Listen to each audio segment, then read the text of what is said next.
All right. Can everybody hear me? We are live and in color.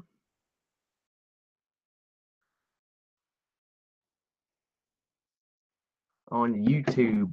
Let's see if everything is good.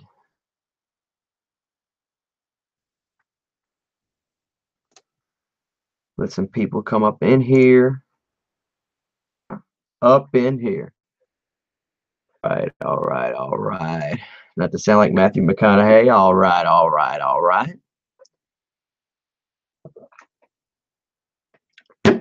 Got my Dr. Pepper. Impromptu live video with Christian Hannah. You know, check it out. I'm rocking my National Video shirt. I just got it from National Video. They hooked the brother up. I got like 5 of these shirts. I got 5 of these dang National Video. This is what happened. Let me tell you the story. So I'm going into town today. I'm going by the band room to unload the trailer. Video, and I said, hey, I got a question for y'all. I'm a big fan of like Blockbusters and y'all have been around here and y'all one of the few people here. I said I want some t-shirts so I can represent. So I was like, can I get some National Video t-shirts? And they were like, well, we don't usually sell National Video shirts. Let me pull up the comments so I can see y'all if y'all are talking to me. Here we go. Let me see. I'm gonna finish my story, don't worry. We might be having a guest jump in this video, and let me get situated and I will show we'll get this going.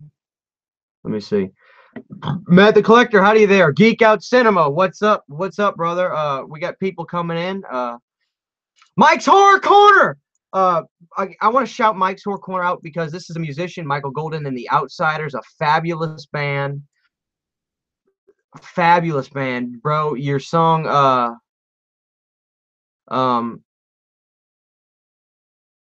This Is Not My Place. I'm sorry, I couldn't remember the name for a second. Is one of the most beautiful songs I've ever listened to. This is not my place. I love it. Michael Golden and the Outsiders, ladies and gentlemen. Check them out. This is a good guy. He's got a great horror collection, great Michael Myers collection. I want to show y'all my Thorn tattoo. I got the Curse of Thorn on my arm. So I'm now cursed by Michael Myers. And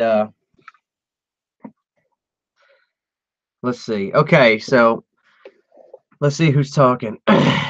Okay, so we got some people in here, and I'm gonna see about inviting Jeremy. If you're here, I need you to give me your email address. Text me if you're watching this. Send me your email address.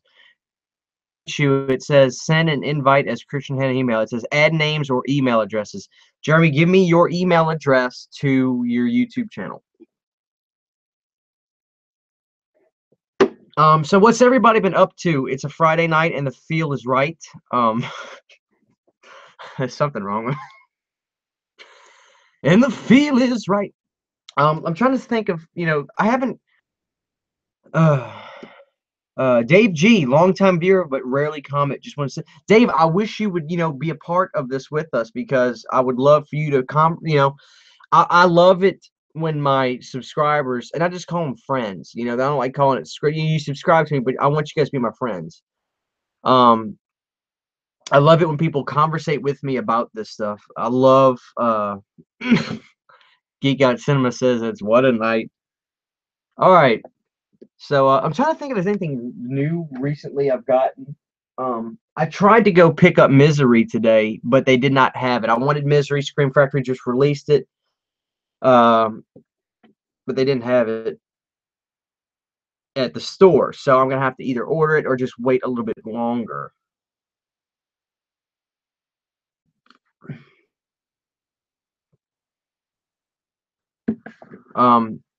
So let's see. I'm waiting on a text back. Once I get that, Matt the Collector, he got the Ultimate Chucky. The Ultimate Chucky, does anybody know what the Ultimate Chucky is? Geek Out Cinema said, I just bought the Silent Night, Deadly Night Shout Factory special with the figure. I should have got it, and I didn't. I should have got it, and I didn't get it. I forgot. I didn't think about ordering, so I don't have it. And I should have got the pre-order because they had the damn, thank you. The figure looks really good, and I don't really get too worked up about those, but I actually like that one. Okay, so let's try something here. Let's see. I'm gonna try to add somebody. Let's see if this works. If not, y'all just hang tight. I'm right here. I'm not going anywhere. So what's everybody got going on this week? And anything fun? Any horror movies you're gonna start to see, or you know, any plans to watch any new movies or what we got going on? Dave G says, my copy of Misery and Silent Night arrives tomorrow from Diabolic. What is Diabolic, Dave G? Is that a website that is like a third-party website you can buy the movies from, or is that a different company that releases movies? I've never heard of that. Give me some insight on that. Matt the Collector, it is a fire that comes with 3 heads from some of the films of Chucky. It also comes with some of the, I believe it's a NECA item. That sounds pretty cool. I have to check out the Ultimate Chucky.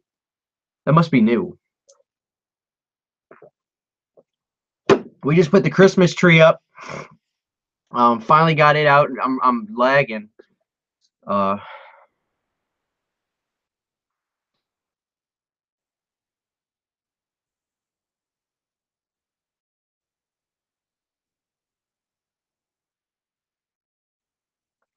I sent Jeremy an update. Baldy Jack is in the house, ladies and gentlemen. That's the Jason man himself.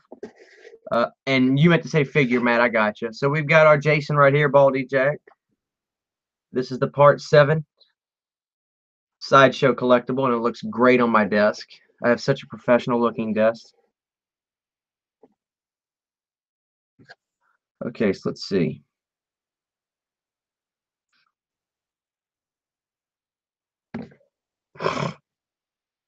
Geek Out Cinema says, I'm pretty sure the Silent Night, Deadly Night Shout Factory special with the figure is still available. Buy it now. I think there was like 3. Oh, with the figure, it's still available. I'll definitely have to look into that. Get my beanie on because my hair is a mess tonight, ladies and gentlemen.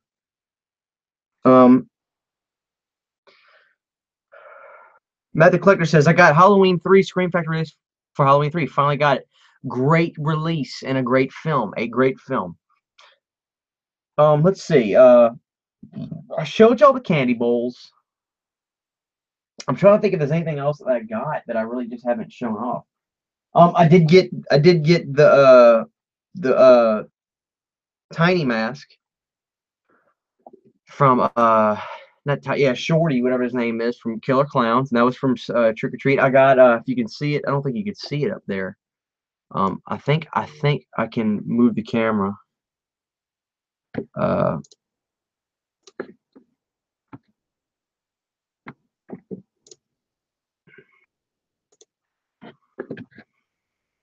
I'll see if I can get this to work.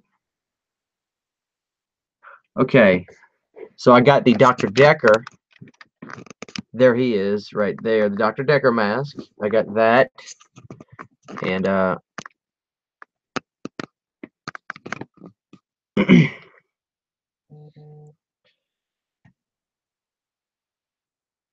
one thing I did want to mention is I pulled this book out the other day, and I was looking at it, and I was really guys, whoever's coming now, so we got 10 people now. Y'all please chime in so we can talk.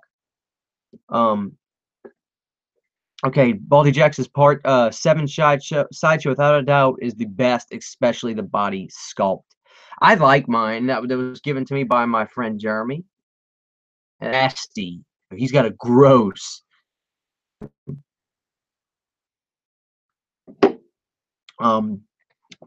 Geek Out Cinema says, I just got all the Halloween movies on VHS today. So happy to add them to collection. You got all of them today? Did you order them? Did you find them? And please be specific on the releases for the individual ones, especially on Halloween's 1 and 3. I'd love to know which, if it's Anchor Bay Media, I'd love to know. Please be a little more specific on that. Um, Count Von Strange 4 is here. Hi everyone, what's up? It's so great to see you. Um,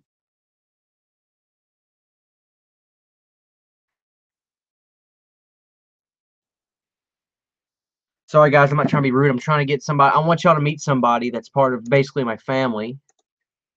And let me see if I can get this to work again.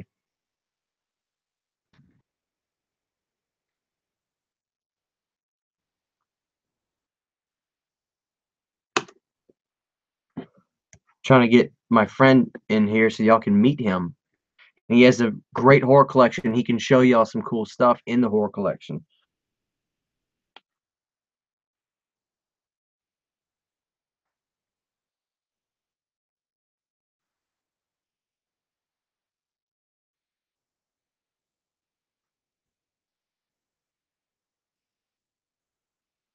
Okay, let's see what we got, because I had just asked some questions to y'all. So Count Von Strange just jumped in. It's great that he's here. He's usually involved in these a lot.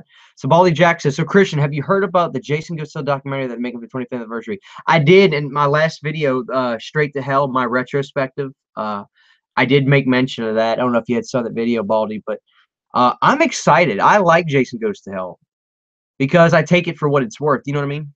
Um, Okay, so Geek Out Cinema finally got back to me. He said, I made a trade. I have 3 different releases of the first one. I'm not too sure about the others. I'll send you a picture on Facebook. Maybe you can tell me which ones are. I would love to see. Count Von Strange 4 says, doing good, just working on some live stream stuff. I love it. Count Von, I need to get you involved in one of these live streams. You could do video with me one time. Count Von Strange, you might be interested in this. I was telling everybody earlier, video where I live. It's like a Blockbuster, and it's still open. And I called them up today, and I said, look, guys, this is gonna be a weird question, but I'm just such a fan of y'all that y'all are still out and about doing your thing. Can I buy some T-shirts so I can just represent, you know? And they said, I mean, I guess so. We don't really sell T-shirts to people, and nobody ever comes up. I said, well, y'all are incredible to me. That's 2017, and Video Rental Store is still in business. And they were like, well, we got business. People still come to us, but it's great. It's like a Blockbuster. It's a legitimate video rental store that is still open. So I called them up and I was like, I want some T-shirts. I went over there and they gave me all kinds of T-shirts. I got this in red, I got it in blue and purple, which is my favorite, and yellow. I gave my wife the yellow one because I don't wear yellow. Um, let's try. Oh, so Matt just sent me a picture of his Ultimate Chucky. Let me have a look at this. That looks great.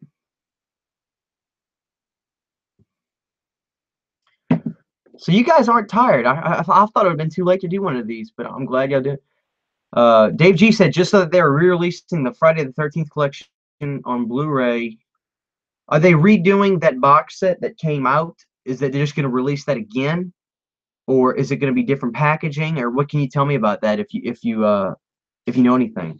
But real quick, what I was going to say was I pulled this book out again the other day, the On Set, and I noticed I never really looked at it. I bought it and just got busy, never looked in it.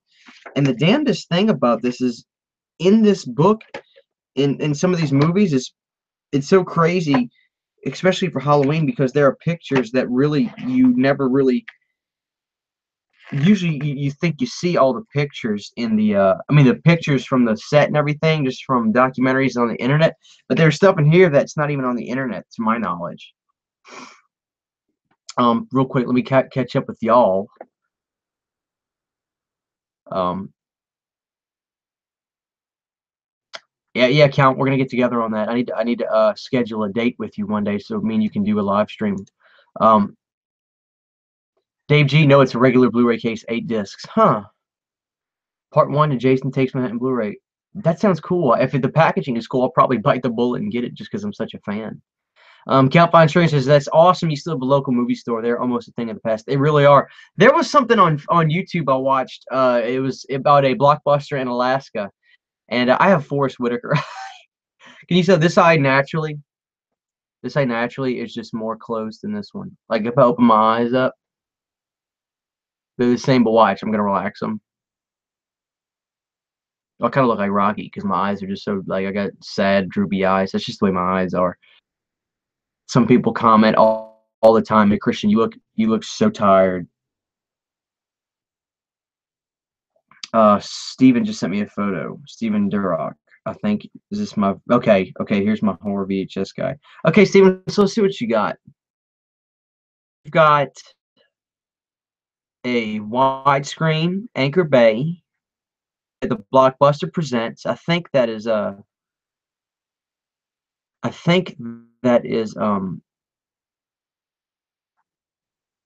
it's either Anchor Bay because I have that, but it's somewhere locked up in the closet. I think that Blockbuster Presents was either released by Good Times or Anchor Bay, or Blockbuster Presents funded and put that out themselves. I'm not exactly sure.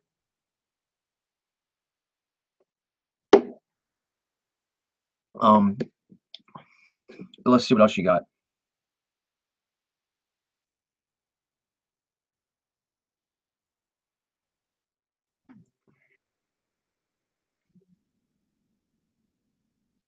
Okay, so let's see.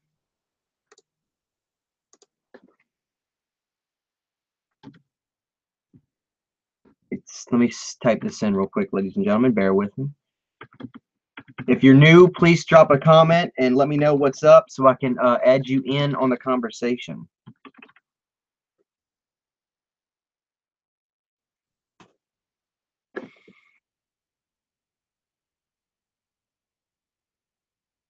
It's Friday night. The feel is right. And let me finish looking at your Halloween. So you got the Blockbuster Presents. I think that's an Anchor Bay. So you got two Anchor Bays. You got a widescreen, and then I believe that is another widescreen. You've got the Good Times Halloween 2. That's a good one. Oh, you have a MCA release of Halloween 3. That's great. And Halloween 4 and 5. That should be Anchor Bay as well. Halloween 6.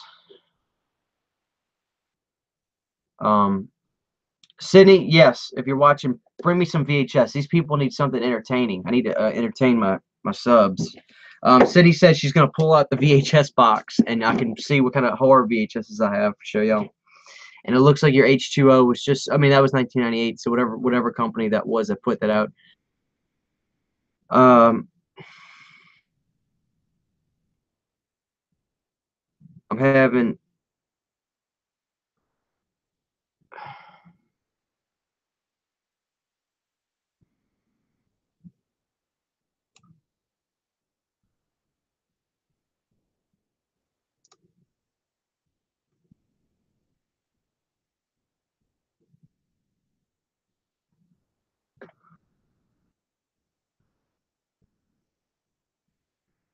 Okay, so Cindy's pulling out some VHSs for us. Let me see something.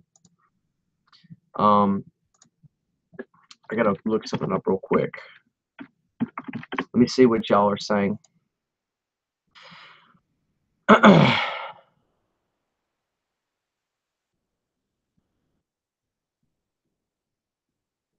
Aaron Touche, what's up, brother?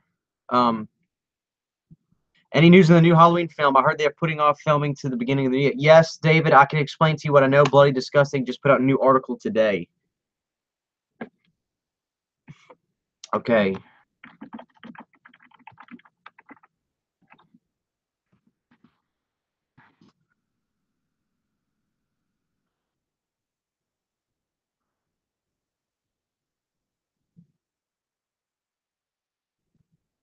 Suggestion settings.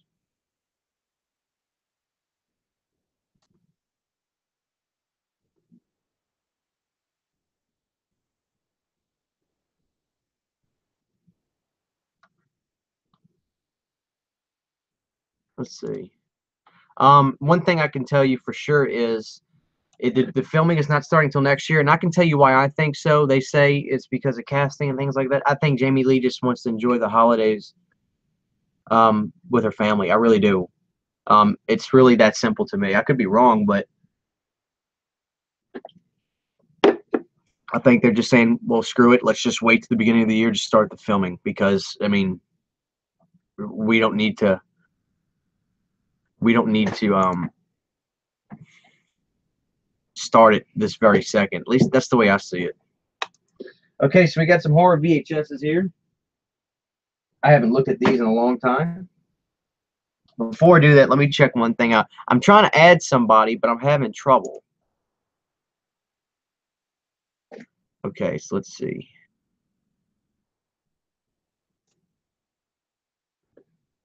Can anybody give me some advice on how to get this situated? I'm trying to add somebody, and I'm putting in their email address where it says invite, but when I hit it, they're not getting anything on their end. So I'm trying to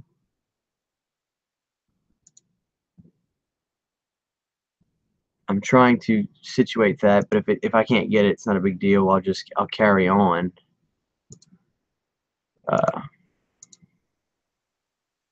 Let's see. Let me try one more thing, and I'll show you guys some VHSs. Okay. If you guys have any insight, please let me know. Sydney is still pouring in VHSs in here, so y'all will have a treat. I've actually got some pretty damn cool ones. Okay. Let's see. Let me look something up real quick, guys. How to invite.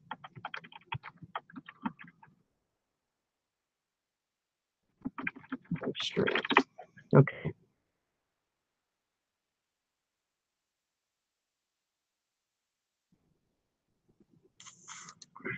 Google support.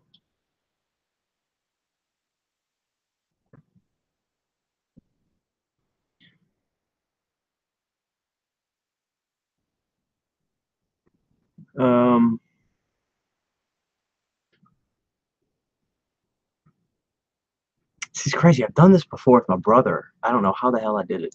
I used to have trouble just getting a damn live stream to even work. Let's see what you guys are saying.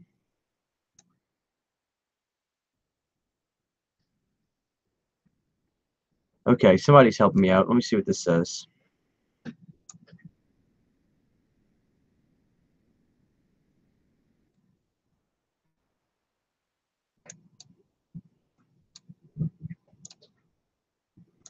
Okay.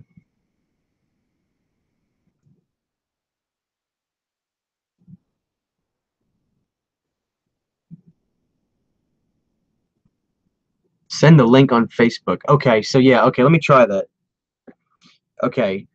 Send the link to their Twitter, or you can put it in the chat and have them click it. Okay, so let me try this. Because I want you guys, because Jeremy has a camera in his horror room, and you guys can see some ridiculous stuff. Okay, so control copy. Now let me add him back in there.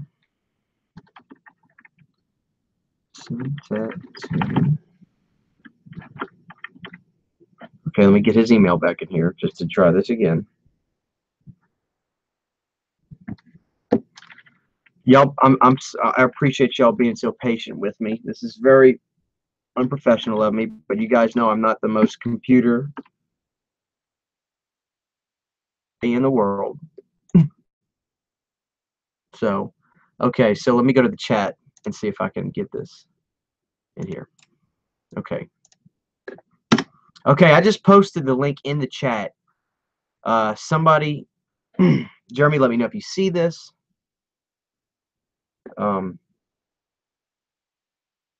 Chess is here. I'll wait to hear a reply from him.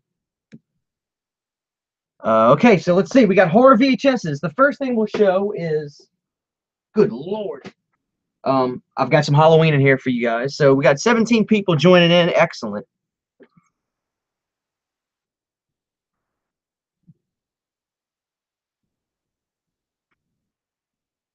Okay, so the first VHS we have here is a clamshell Jason Takes Manhattan, my favorite Friday the 13th. And it actually has the tape in there. You know, sometimes you just buy the clamshells and stick any old VHS in there. Okay, so the next one we have is Frankenstein the television movie. Features Turner Tunes animated short The Frankenstones. For Scream Factory, there was VHS, Village of the Damned. This is another one. These were all purchased at Movie Gallery. I bought these when they were selling them. This was an eBay buy because I just love this movie. Night of the Living Dead. All new 1990 alternate version. Okay. We also have Beta. This is a beta tape. This is not a VHS tape. Friday the 13th, A New Beginning. Like I said, this is a beta tape. We also have Nightmare on Elm Street 2 beta tape. I don't have a beta player. I wish I did, because beta was supposed to be like the, you know, the Blu-ray of VHS, if you will. The Blu-ray of that platform. Meaning beta was supposed to be a little bit better. The machines were supposed to read that film a little bit better. Than VHS. Let me check in with my friend.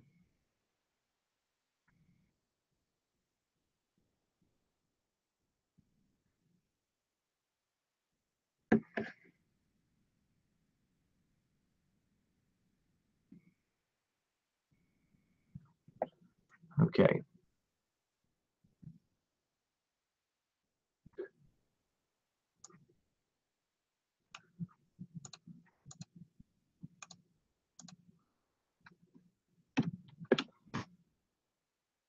All right, let's see.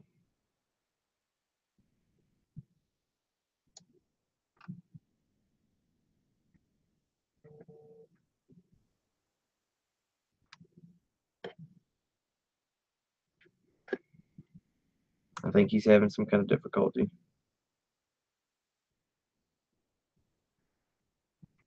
Well, guys, we're trying.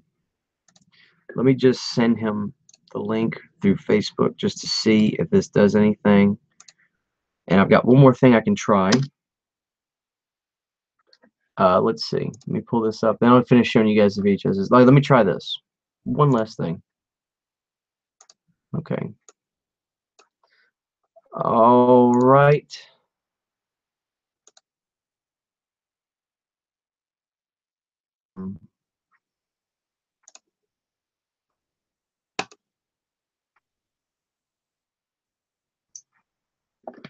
This thing is just so weird.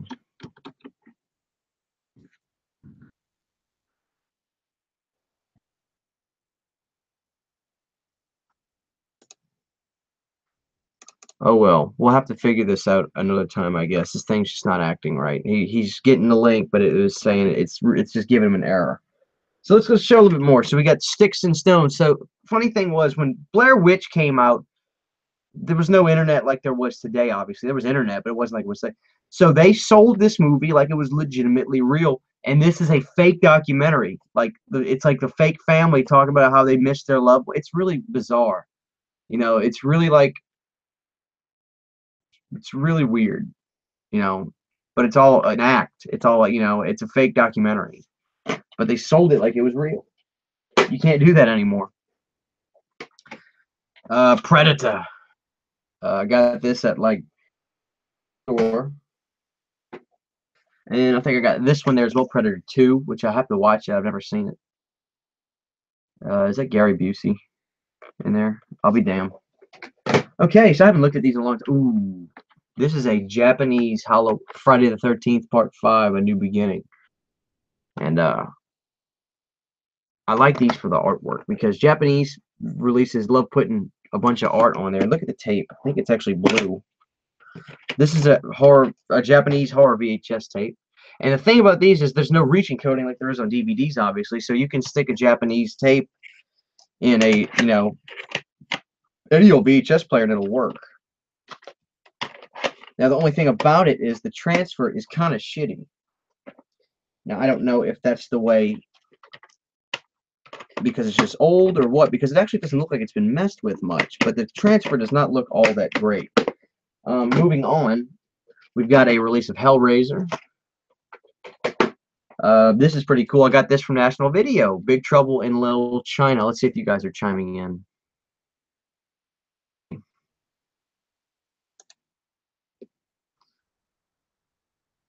Okay, let's see.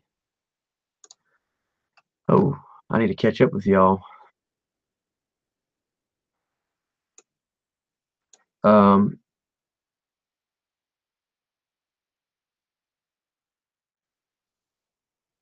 Predator 2 has Danny Glover. That's right, Danny Glover is in Predator 2. Calvin Strange is saying it might be a problem on Jeremy's end and not mine. Like, I don't know what else I can do.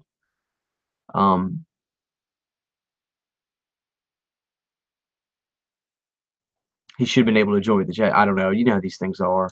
So check this out. So let's go back to this. So this is Big Trouble in Little China, and that's pretty cool. And it even says right there, if I can get it, National Video.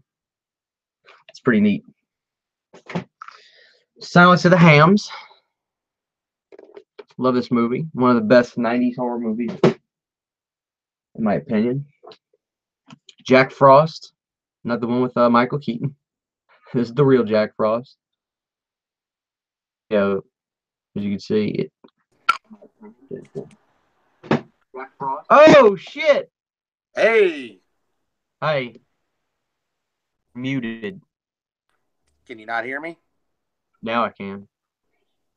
Ladies and gentlemen, I think we're working. This is Jeremy.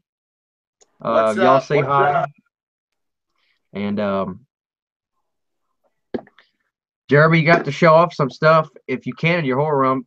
I don't know if some of these people probably haven't seen some of the stuff that you have.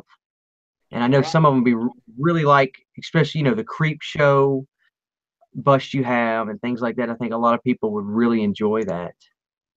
See if I can turn this around. Here we go. So yeah, there's a couple things here. Look at that, y'all. That's the Jordy Verrill creep show. So I got into a lot of the creep show stuff. Nate, of course. And then we've got some Pennywise, and you know who that is, huh, Christian? Actually, it's Victor Crowley. Yeah. I gotta say it like that. I can't say Victor Crowley. I gotta say Victor Crowley. Yeah, and like Candyman said it. Me and you have had that conversation about the Trick or Treat Studio stuff. I mean, it's not terrible quality. A lot of people just like to dog Trick or Treat Studios, which is crazy to me. But and then I saw somebody mentioning sideshows earlier on the comments section. So Baldy Jack is the guy. He loves those. Baldy Jack loves the sideshows. I think he has a lot of them himself. He's a good guy. He's a big Friday the 13th fan, so I know he loves these. Mm-hmm. So the ones that you didn't actually get to see the other day, Christian, which I've got this guy up here. But the one you final didn't chapter. Huh? Was it the final chapter? Yeah. Excellent. I didn't know that they made a final chapter. I wanted Jason Takes Manhattan, but they don't do anything for Jason. And that's my favorite look. But they don't do anything for Jason Takes Manhattan. They don't do that. And I know you got this one the other day, right? Yeah, because it was like the economy, sideshow. It's because it was the cheapest one you could find. I think I paid $50 for mine. Yeah. It was pretty cheap, but then I got the Ash too. So see, I didn't know you had that. Yeah, I just got him in the other day. So I really started working on some of the actual NECA stuff. And when I started doing that, I actually I came across. You haven't seen these either, dude. This guy was kind of expensive. The Ghostface?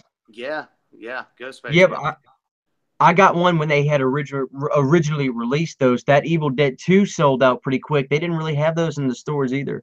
Yeah, I had to fetch for that online. So then I got our busts here. Check that out, Baldy Jack.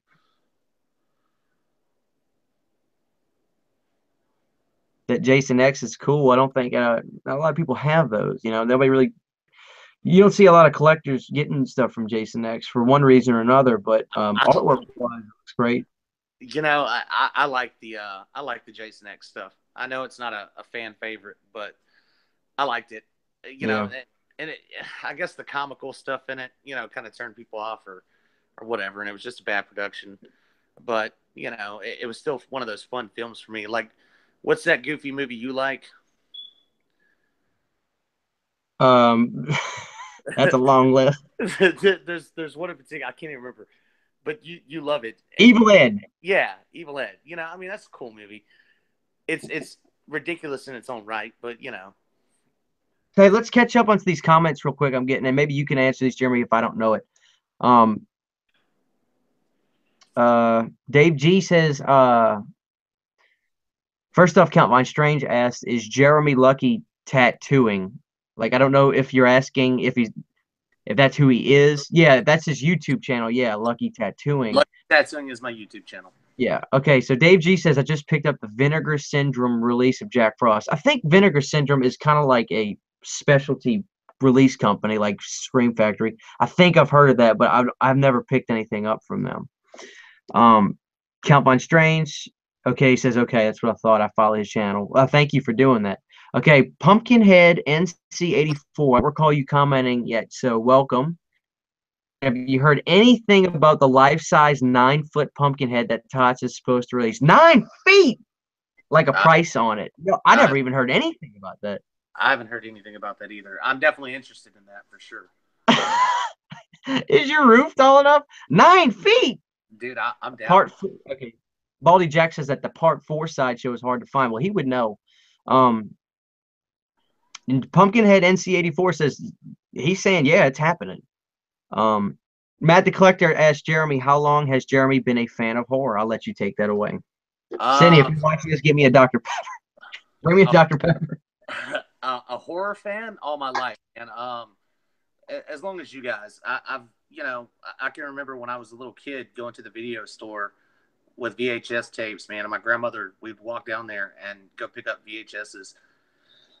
And I got into horror right away. So that's all I bought was horror stuff. I actually now own a haunted house. I did yard haunts for a while, and I just had an opportunity to buy a haunted house. So I'm actually in the haunted house industry as well. So that's pretty neat.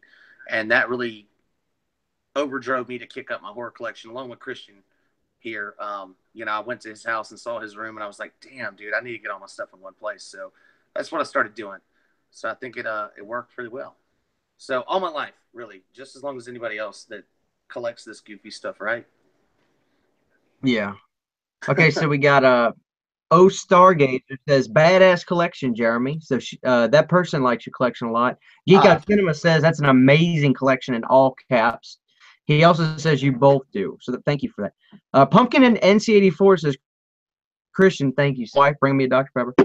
Christian, if you're on Facebook Messenger, I can message you a photo of it. It's at top. Please do. If you have just Christian Hannah, find my Facebook and message me. And I'll put it up to the camera. Put the camera on my screen and on my computer. I'd show it. He says Trick or Treats is releasing this. I don't believe that. I mean, I'm not saying you guys are lying. I can't fathom Trick or Treat Studios because they're like the economy mass collectors. Favorite place to go, like for not spending a lot of money but getting a damn good quality. So how are you supposed to make a 9-foot release or made to order kind of thing? Like I doubt they're just gonna make a bunch of them. They're probably gonna be made to order, I would imagine. Trick or Treat Studios, man, they've stepped up with a lot of their custom builds and stuff. Have you seen like the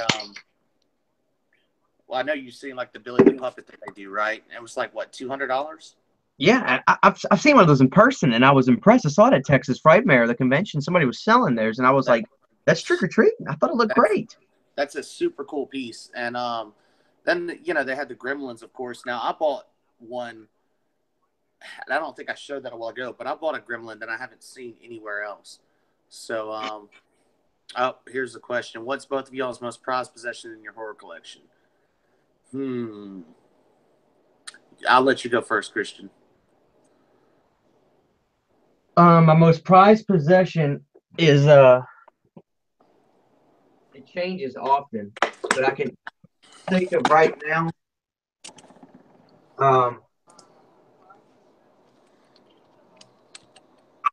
Say it's this right here. My big band. The quick story on this is Sam McCain. He had Horror Sanctum Studios. This guy worked on movies in the 80s and 90s. I think he worked on the movie House, had some affiliation with it, and he was a big fan of House, knew the guys that made the movie. say, hey, I like your YouTube channel. I'd like you be interested in getting this a big bend from me to promote it, and I'll cut you a deal on it. Really nice guy. We kept in touch even after I got the mask and everything from him. And sadly, he had a motorcycle crash and he died not long after I got this. So this thing, nobody will ever be able to get this, and so that's probably one of my most prized possessions. And I love this piece. It looks fantastic. I mean, the guy is an incredible artist, and it's just real sad because everybody loved this guy. He was so talented. His work was incredible. I think you can still go to horrorsanctumstudios.com and just see his products he had. But everything in here I love, but this is so special to me, and it's sad when I look at it because I know that he's not with us anymore. But this is one of my most prized possessions for sure. That's my Big Ben. So that's one of them that I can think of right now. Yeah, see, I think you kind of stole my thunder on that because I was going to actually head to probably about the same direction as far as Because most prized possession. It's actually one of the cheapest things I have, probably. But you guys don't know me very well, but Leatherface and the Texas Chainsaw Massacre series has always been my favorite stuff. This is a Gunnar Hansen signed portrait, and of course, he's not with us anymore. Whoops. Hang on, hit the wrong button. He's not with us anymore, so that's probably one of my most prized possessions. Just to have his signature, and to me, he was a very iconic person, especially in the film series, and the original, the 1974, was my favorite CM stuff that they put out. And to me, I love horror. I love collecting. I love all the movies, even the stupid ones. I watch it all. The big thing with me was Texas Chainsaw Massacre. The reason why it was my favorite is because it's always been the most realistic to me. Freddy was based off of some kids that died in their sleep, and Ed Gein, was the one that actually, kind of got Leatherface going, and that was a real person who really killed people, really cut them up, really did, and you could just see it. We live in Louisiana, so you've been to some places, Christian, that you could say, dude, I could imagine a dude running out of the woods with a chainsaw right now after me. He just seemed more realistic, so it was always more scary to me, I guess, than Michael and Jason and Freddy. So that was always my favorite, and just, you chase me with a butcher knife, I feel like I'm going to grab something and come at you. You chase me with a chainsaw, I'm going to run my ass off. Like, dude, that's just scary. Somebody chasing you with a chainsaw. So that's probably my most prized thing. I've got a lot of cool stuff though, just like you do. That I think no one piece is more important than any other piece necessarily. right, it's an ensemble. Yeah. Yeah, you Real love quick, all of them. let me chime in real quick. Never Sleep Again TV. What's up, Christian Hannah Horror? Love the show. So excited to be watching a live stream at 1:30 a.m. Well, I'm glad to have you on life-size horror animatronics. I think both do. Let me grab my camera and I'll just kind of show you real quick. I've got this Michael Myers, and I'm sorry, my shelf is right above it. This is the Halloween H2O Michael Myers, and I've got a I don't know if I can get this thing to reach over there. Okay, you see my Freddy right there. That's the original 06 Gimme. I've got the Jason, and then I've got, and I think Lucky has it as well, the Hannibal, which is really a faulty animatronic. It messes up very easily. And I Scream. And the Leatherface is the golden one. That's the one to get.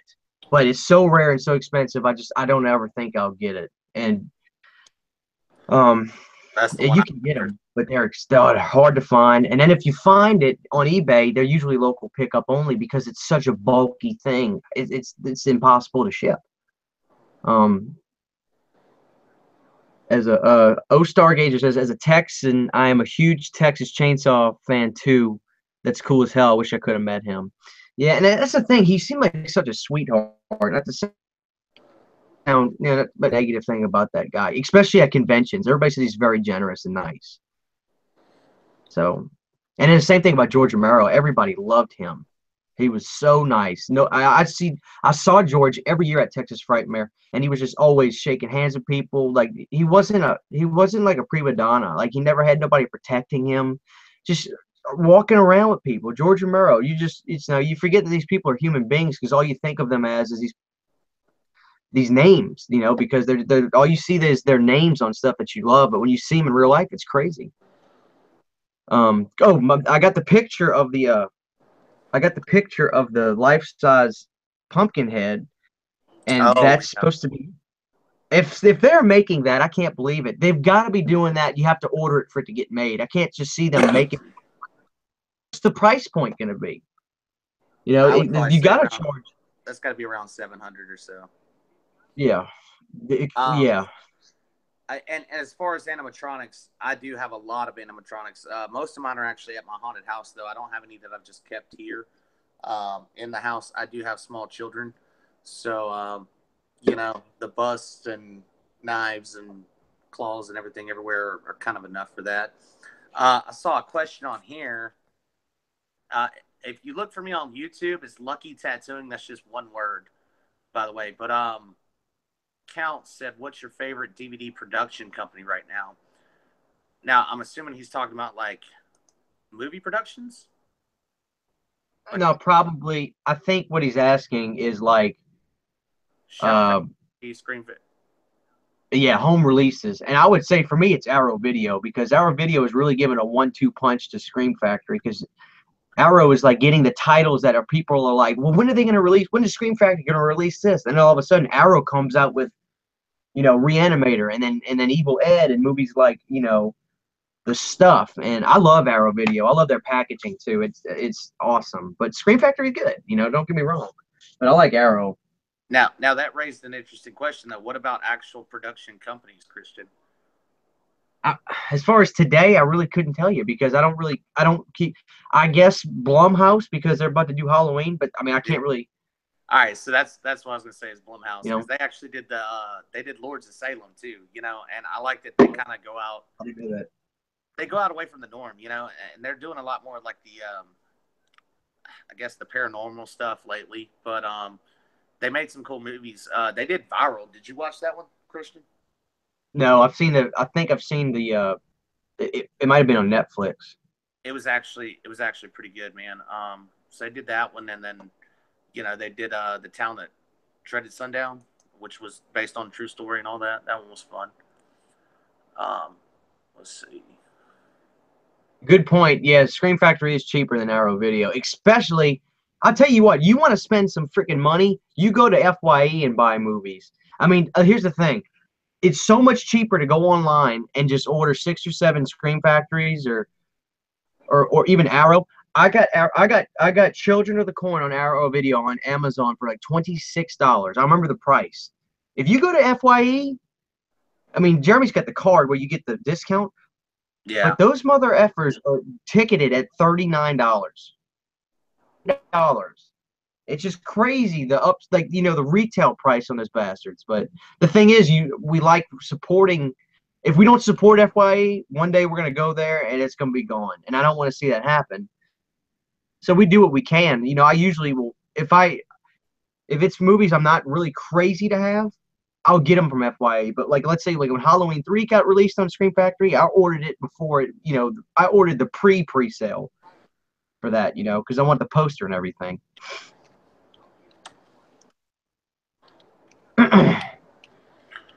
Um, But I don't know much about Blumhouse. I really don't. I they just know Halloween. Everybody's talking about them. they made a lot of good movies, but also with production because I keep up with some of that stuff. Um, Dark Castle is a good one. I've And heard of that. all right, so Dark Castle did like House on Haunted Hill. I know they did 13th Ghost, House of Wax. They did a lot of the off-scale horror movies that I really enjoyed, like Ghost Ship too. And like I like House of Wax and 13th Ghost. 13th Ghost was one of my favorite like little off-spin horror movies. And then The Hills Run Red. That's the one that I told you you've never seen. I don't believe with a baby in it. No. Okay, yeah, you got to watch it. And then they did like Rock and Rolla. There's some other ones. The New Predator, they did that one. So they've done some good stuff too. But it is what it is, I guess. Right. Companies. Now, Pumpkinhead there. I'm assuming that most everybody on here that's watching a horror thing, um, has been on like the sites. I know somebody was custom making pumpkin heads, bust. It wasn't from Devil's Latex, and these actually looked really good. It was a maker, a mask maker that was on one of those swap site deals that was making them, and those look really good. So I don't know if you know who that is, Pumpkinhead, but if you do, shout out to that guy for sure. And Matt the Collector, you cannot add me on Facebook. Unfortunately, there is a maximum friends limit, and it is at 5,000 people, and I have 5,000 friends. If you look me up, my name is Jeremy Lucky, JeremyLucky. You should find me pretty easy. You can follow me. Everything I post on Facebook and all that is all public information. So, follow me is just as good as having me as a friend. So no problem there. Hey, Count, good call. That's true. Lionsgate. They see. I remember like when I was in high school, around like 2006 to 10. Every horror movie I went and saw was basically Lionsgate. But then again, uh, every year in high school there was a new Saw movie coming out, and so I would go to the theater and see all those. That was all Lionsgate. The House of a Thousand Corpses was Lionsgate. Lionsgate was kicking ass for a I while. thought I thought I thought that Saul was Twisted Pictures, excuse me, but that Lionsgate did a Saul. that's probably they did one of them. But I remember seeing Lionsgate on everything, and I haven't seen them. They're doing Jigsaw, the new Jigsaw or whatever. Yeah. Okay, that's what it was, because I actually enjoyed it. Now I'm not going to tell you that I was moved. My whole life was forever changed from it, but it was what it was. It was the 8th installment in a fucking Saw franchise. I expected to see that, and that's what I saw, and it was nasty. I'll give it that. It was nasty as hell, and I liked it. They did American Psycho and Cabin in the Woods also. I didn't like the Cabin in the Woods. My wife. Oh, Cindy likes that movie. I hated it. My wife loves it. I was so bummed out. I don't like it. I don't think it's a good movie. I couldn't get into it. I mean, it's like one of those M. Night Shyamalan, what a twist, Right. It's a spin on it. It's crazy. Do you have any Mezco diorama figures, Christian? Never seen. Do I have any what? Do I have any what? Mezco diorama horror figures. Mezco diorama. The only thing I have that's Mezco is I got the Cinema of Fears. I don't really have much Mezco. At least if I do, I'm not aware that it is Mezco. I think this is Mezco, this Jason guy right here. But that's probably not a diorama figure. I don't know. I've got some old McFarlane stuff. So I don't know what that is, so I'm just gonna assume that I don't have that. I think that's like that's where they're built into like the sets and stuff, Oh, well, I got something like that. I've got some Mezco stuff. I don't have anything that's actually built into the set. I got this at Second Charles. This is from 1999, I think, and it's still like in the shrink wrap. It's if I get the glare out, the Nightmare on Elm Street and Friday the 13th thing, and it's like it's on like this base with like little nasty miniature guys in there, and it's like rocks and blood everywhere. McFarlane Movie Maniacs. So that's pretty cool. I like this thing, and I never took the wrap off, and there's stuff that they put out at the time.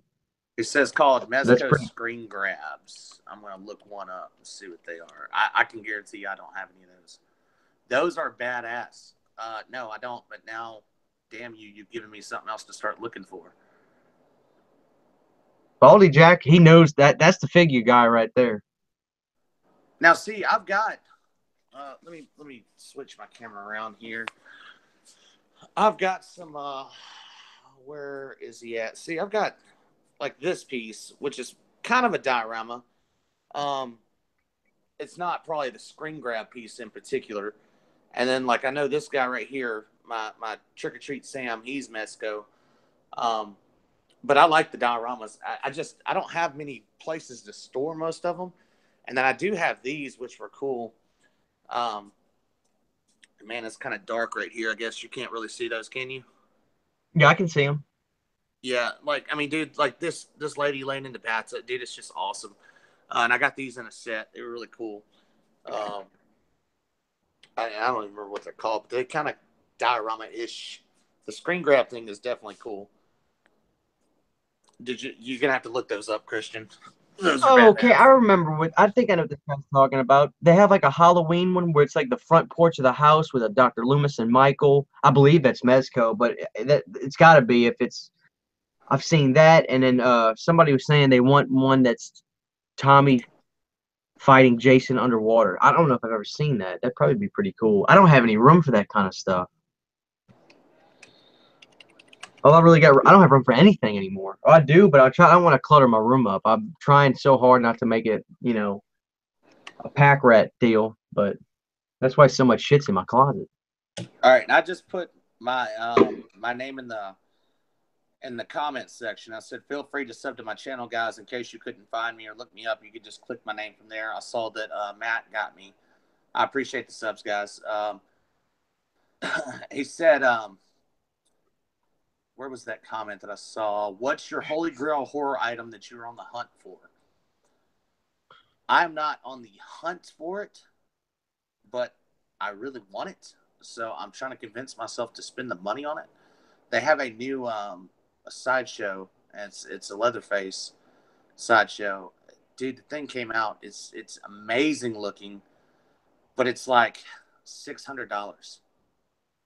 Most of the sideshows that I bought, I got at really good deals. I had a buddy and a fellow collector. He was moving out of town, so he ended up selling me most of his collection for real cheap. I think Christian even got a few things from him. You got some busts from him, and I'm talking about Daniel. Yeah. And, I ended up getting like 2 or 3 of the sideshows from him for like $100 each. So I was getting really good deals on those, and so I started looking them up, and that kind of gave me the bug on the sideshow thing.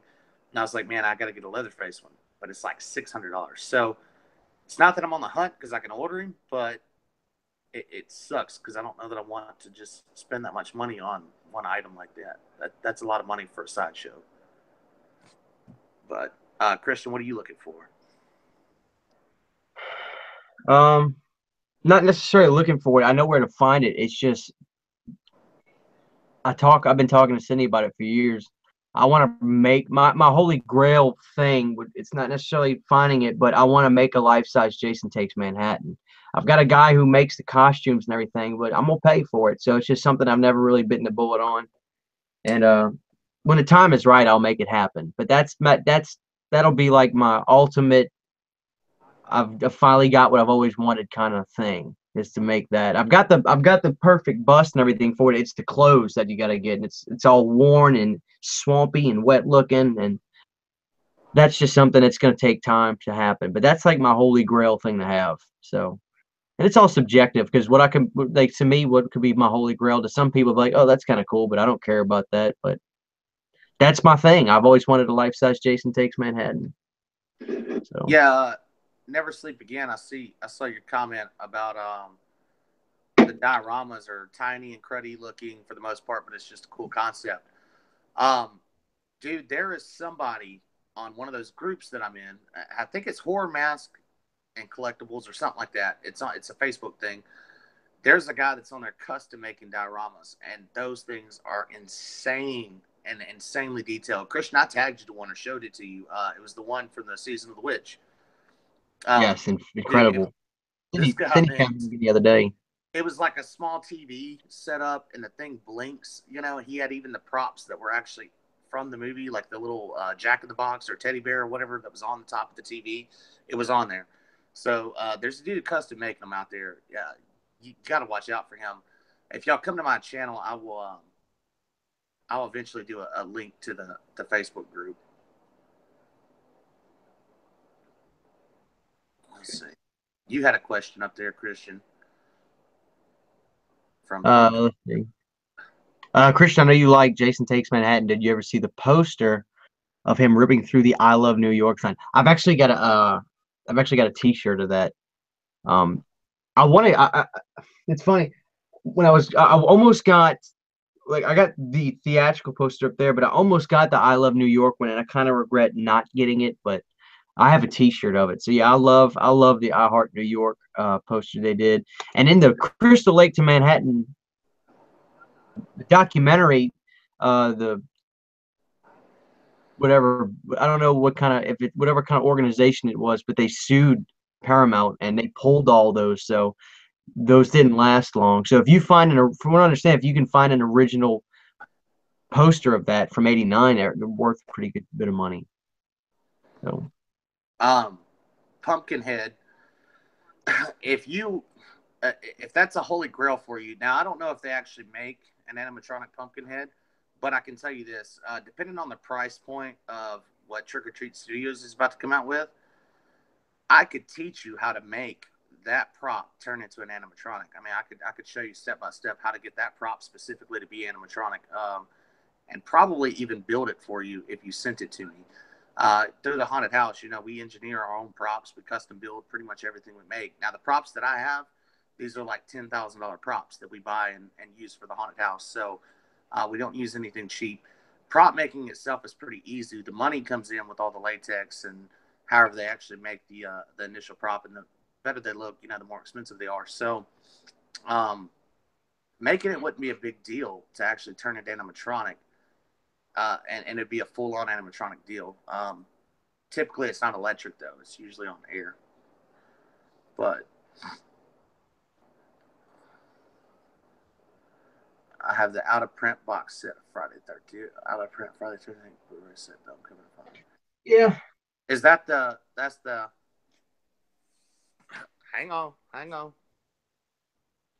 Let me get over here. I don't understand why they just did like they didn't make a second run of this if it's sold out. There it is. Yeah. I remember these suckers were expensive. I actually lucked out and got mine at a pawn shop, believe it or not. That's crazy because I had to spend like $150 for mine. Yeah, man. When they came out, it was nuts. It was nuts. Friday the 13th is just the most, it seems like it's just the most collectible thing for horror. It's just, and it's Well, I mean, it's probably the bloodthirsty. most marketed. It's probably the most Yeah. marketed for sure. So I've got. You didn't get the Donnie Darko, did you? You weren't really into that. Yeah, just wasn't really into the movie. I got the Had it Scarlet on box from Blu-ray. Hellraiser, the Hostel stuff, House. I got Phantasm. Man, I've got a couple box sets. And I've got this. I don't know if you guys have seen this Friday the 13th box set. I know, Christian, you have this one too. I Right. actually found this at Fred's for $4.99, and right now the set's selling online for like $100 and something. It was pretty cool. The coolest though, the absolute coolest box set I have is I have the Evil Dead box set, and I got it in this. So it comes with the Necronomicon. And the pages, they're real thick. It's got all artwork designed by the original artist. And then once you flip to the back, it's actually got the Blu-rays in there. So this is a really cool set. And this has all of them, even the remake. And this is actually latex front cover. So it feels nasty, feels gritty. And then it also came with the dagger. That's probably my coolest collection box set movie collection that I have. Yeah. One thing, Jeremy, That thing is awesome. I don't know if you ever I love the saw Evil these. Dead. That's one of my favorites.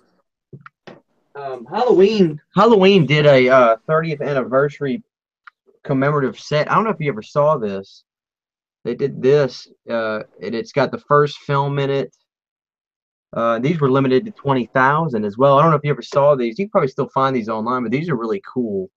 And it's got like a latex little Michael Myers in there. It's kind of neat. But it comes with the movie on DVD, Blu-ray, the extended television cut, Halloween 4 and 5, and then a 20th anniversary documentary that was really good. That's probably I guess you could say my rarest like older box set I have, but I like that one a lot. So that's a good one. Yeah, I've never even seen that one. Yeah, it's good stuff. Dead by Dawn, come to Arizona. Give it a try, man. Make Mike sure you O. Mike follow us O, on man, where you Spotify. been, brother? You usually jump in my live streams quick.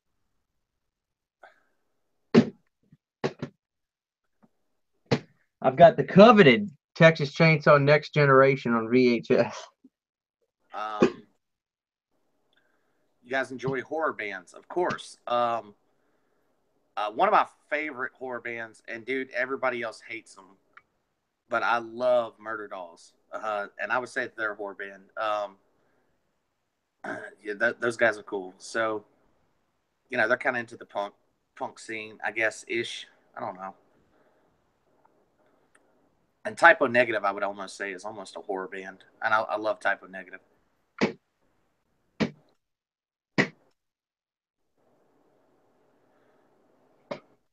Let's see.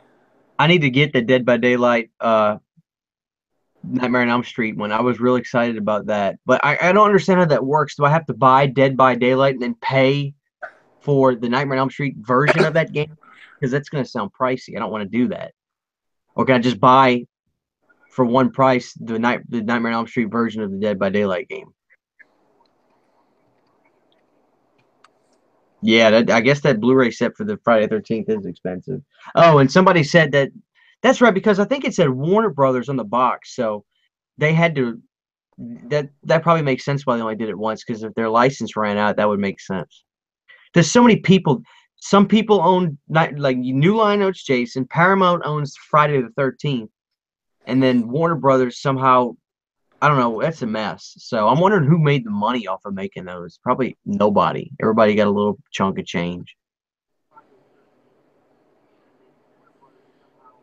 Oh fuck! So I got to buy both of them. That'll cost me what $90 probably because first I got to buy the game for $60, and then the add-on is probably $30 or probably more. Yeah. What are you guys playing? See, Xbox. I just bought a. I'm mainly a PS4 player, and of course I'm on Call of Duty. That's my main thing is Call of Duty on there. So my buddy, who's a real big graphics nerd, and he's like, dude, this and that. He actually helped me set up my TV and all that when I got it. He told me, dude, you got to buy an Xbox. So I went and bought an Xbox One X, the Scorpio edition. Got it. Um, it was all right. The controller difference, though. If you're an Xbox player, you can't go to PS4 and vice versa. So I went back to PS4 and got on. I've been playing the Call of Duty. The new Call of Duty is badass. It's back to like the original gameplay, how it was in like Modern Warfare 3 and all that. It's awesome. So Dead by Daylight, though, I haven't played. I heard that the new Evil Within is pretty sick, though, too. So I actually want to check it out. As far as horror games go, that's probably one of the best graphic, most crazy shit in a game that you could put in there. I remember playing the first one. I didn't like the controls that much. So I didn't really play a lot of it. But it was awesome because they had like corpse carousels and it was just insane looking. The first, right off the gate, a big dude with a chainsaw is chasing you down. So it was pretty fun. This is that Halloween set. This sucker's expensive now too. And I've actually got the lithograph in my closet that has this picture. Go to Hobby Lobby and get a special made uh um what do you call it? Um frame for it because it's such a weird shape. But yeah, I pre-ordered that when it came out. So but honestly, not that I love having this, but when I go to watch these, I'll pull out the cheaper Blu-ray set of these. It's all in, two Blu-ray cases. I'll pull those out before I really mess with these anymore. This just kind of stays on my shelf now. But yeah, I got that pre-ordered when it came out.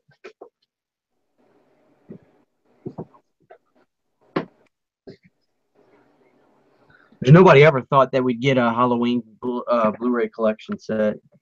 Nobody ever thought that. I never thought that. I never thought that for sure. I'm waiting on a good TCM, a good Texas Chainsaw Massacre box set. I've got the trucker box, but I mean that's just the one movie.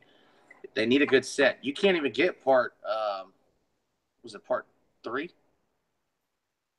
or is it part 2? You can't even get it Say on that Blu. again? You're breaking up. TCM. Is it part 2 or 3 that you can't get on Blu-ray? Well, I have. It's got to be three because 3. part Yeah, two's on no. the screen, Part 2 you can get on Blu-ray. Part 3 you can't get on Blu-ray. right? The rest of them you can. And speaking of TCM, did any of you guys here watch the new Leatherface movie? I'm interested to see what your thoughts on it were. I personally liked it a lot. I heard a lot of people that were just bashing the hell out of it. Just, oh, it's horrible, this and that. I really, really enjoyed it. I thought it was great. Um, so if you guys watched it, I'd like to know what you thought about it. But they do need a TCM box set. That's one thing we don't have, Christian. There's Yeah, not. I guess it's just the same problem with everything else. Every movie's owned by a different distribution company. Yeah. And Return of the Living Dead. You can't get that on Blu-ray. The part 2. No, I personally messaged Scream Factory on Facebook saying, "Are you guys ever going to release that?" And they can't disclose anything to us, but they barely answer me back. And it's just like whatever we release, we will let y'all know and stuff like that. I'm like, I'm just asking, is that a possibility? Is that something you guys or ever have looked at? But they will never answer me. They will never answer that if it's on their radar to try to get that.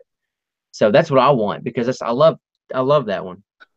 See, So Pumpkinhead, what you just said, it's hilarious because me and Christian are totally opposite on our views on movies and which series we like. Like, so out of the Halloween series, you know, I really like the Rob Zombie stuff. He really likes Season of the Witch. And you just said about the Leatherface, he actually really likes the Next Generation, and the original Toby Hooper, the 74 was my favorite. Um, so yeah, I'm with you on that. It can't be worse than Next Generation. I really liked the new Leatherface. I thought it was great. But yeah, Christian likes the one-off weird movies. I'm not too big onto them. It's kind of your thing. You just like to disagree with what I like. no, it really isn't. I mean, because if you guys said any when I saw Halloween, I don't know. I can't tell you why. I just typically enjoy sequels in franchises more than the original. Not always. Don't get me wrong. Not Return of the Living Dead is the best movie. I just love part two so much. It's just the atmosphere and the music in it. I just like it. I like the attitude of the movie. But the first one is so incredible. There's no way I would ever say that part two is better than part one. Part two is just my favorite. And like Halloween, the Halloween is one of the most. It's that movie's gonna be in a that movie belongs in some kind of like preservation museum or something. That movie's incredible. I would never tell you Halloween 3 is better than Halloween, but I love Halloween 3. I've never seen a movie like it in my life, and I probably never will. I just love it. It's so weird. The fact that it's about killing children. You don't see that. That the main focus is to kill children. So, Air 22, do you guys like zombie horror? Me personally, I loved zombie horror until The Walking Dead came out. I never watched. I tried to watch like 2 episodes of The Walking Dead. I couldn't get into it. That was my thing. And then, when The Walking Dead came out, I guess they just, man, they tried to, every company out there tried to put out a zombie movie and just tried to rake in cash. It was cash grabs everywhere. And I think that they really just kind of diminished what a zombie should be, or what a zombie movie should be anyway. Like, World War Z, I mean, that was a bullshit movie to me. Um, I like Shaun of the Dead over that, and that's just a comical, completely satire horror movie.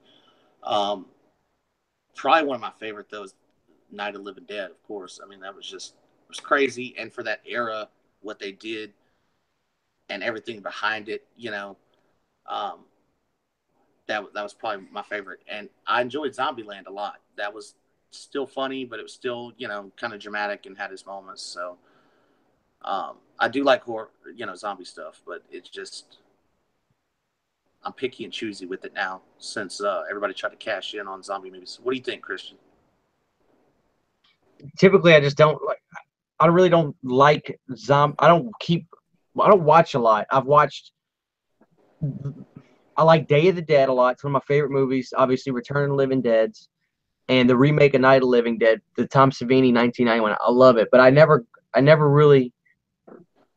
I don't know. I tried watching Walking Dead, and I fell out of it, and I never cared to just get back in.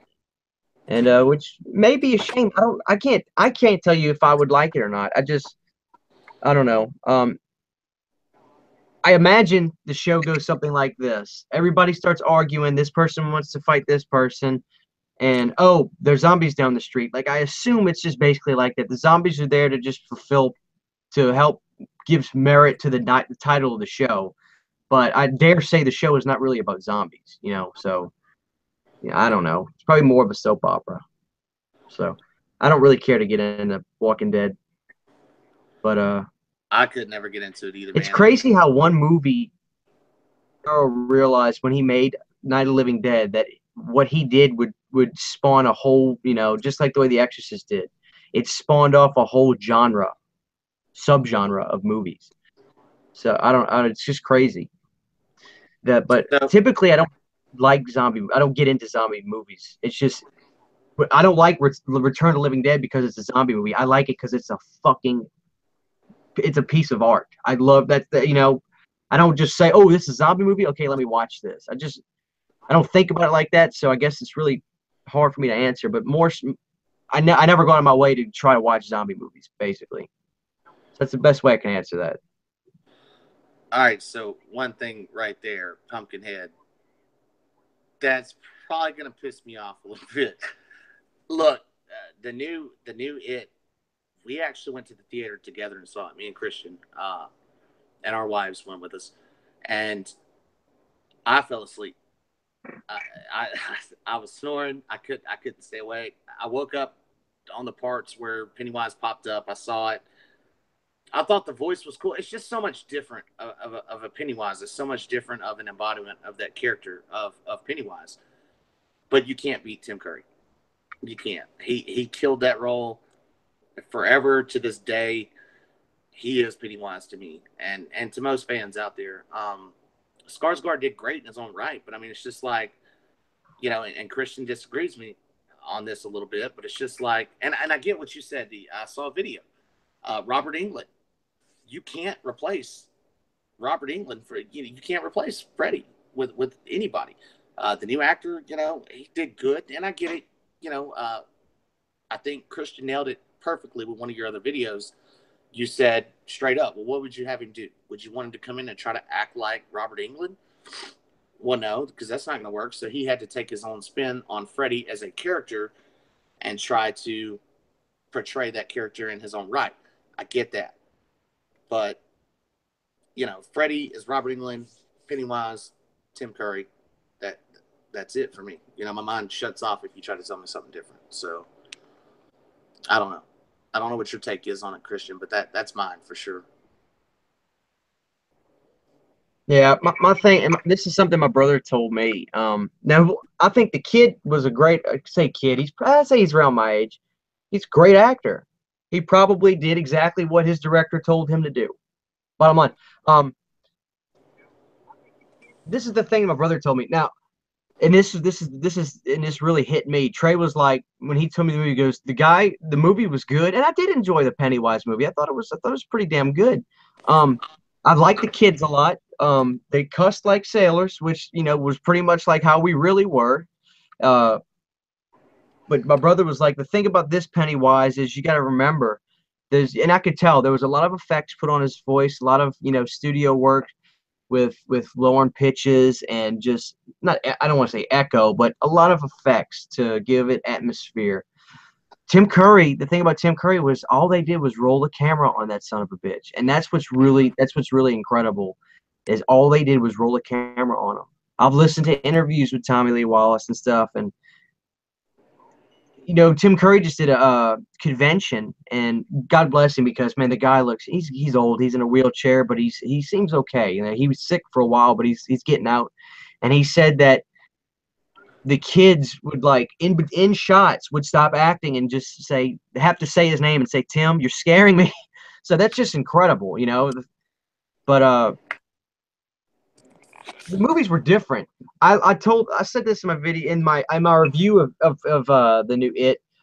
The new It was kind of like slightly like a Paranormal Activity version. It was jump scares with Pennywise doing this at you and stuff like that. The original was like Silence of the Lambs. You just sat there like this watching Pennywise, and he wasn't jumping out at you. He was just talking, and it was so awe-striking. And that's what I liked about the original. It was a psychological horror movie. It wasn't a jump scare movie. It wasn't a Jaws, so to speak.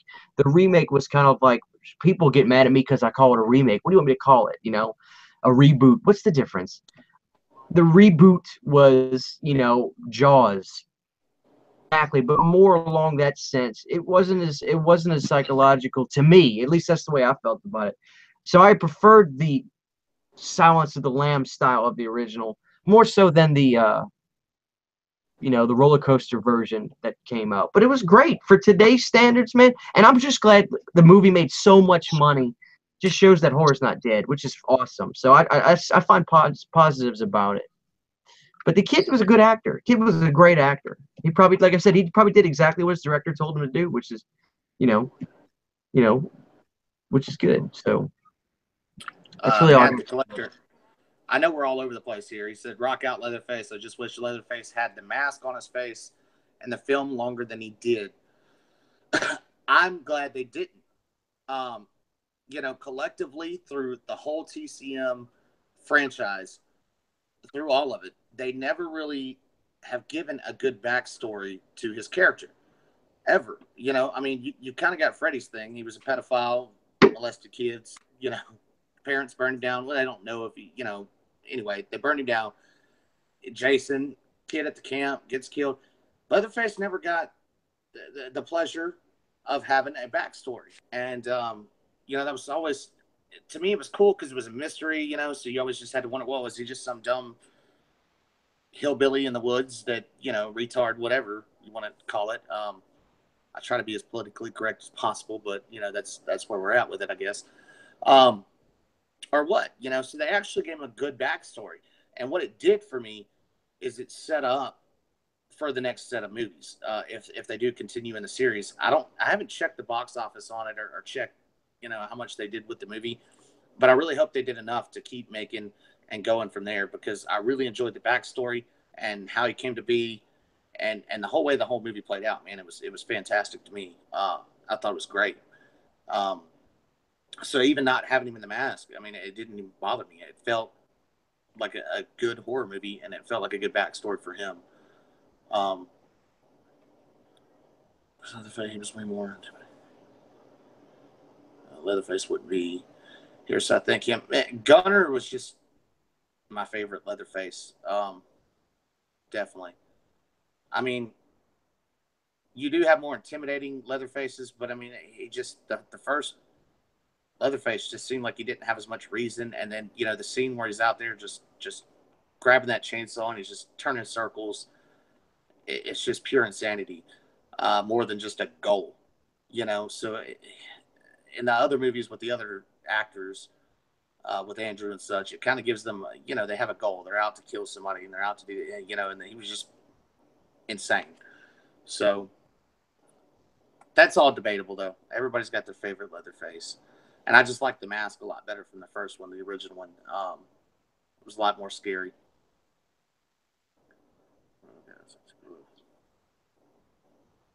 I'm friends with that Andrew guy on Facebook, and I don't have a problem with him, but I see people message all the time and getting in arguments with him. He's a very opinionated. He's a very opinionated guy, and he's got every right for that. But I see a lot of people get in.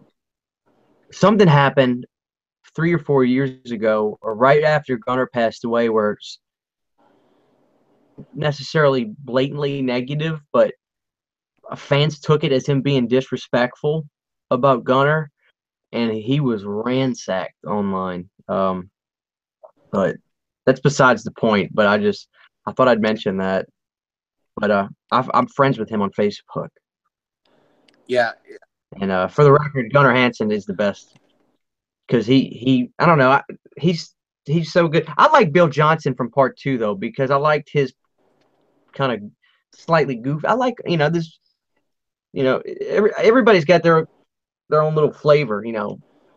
But I think Gunner was just he was good because he really like the way he talked about it was he played it like he was really a scared person. Like he did everything out of fear of his family and stuff, and he was really not trying to be a malicious killer in the movie. He was doing what his family was telling him to do and stuff like that. And um, I just thought it was great. I liked him a lot, and I like him as a person. So it naturally made me want to, made me like his.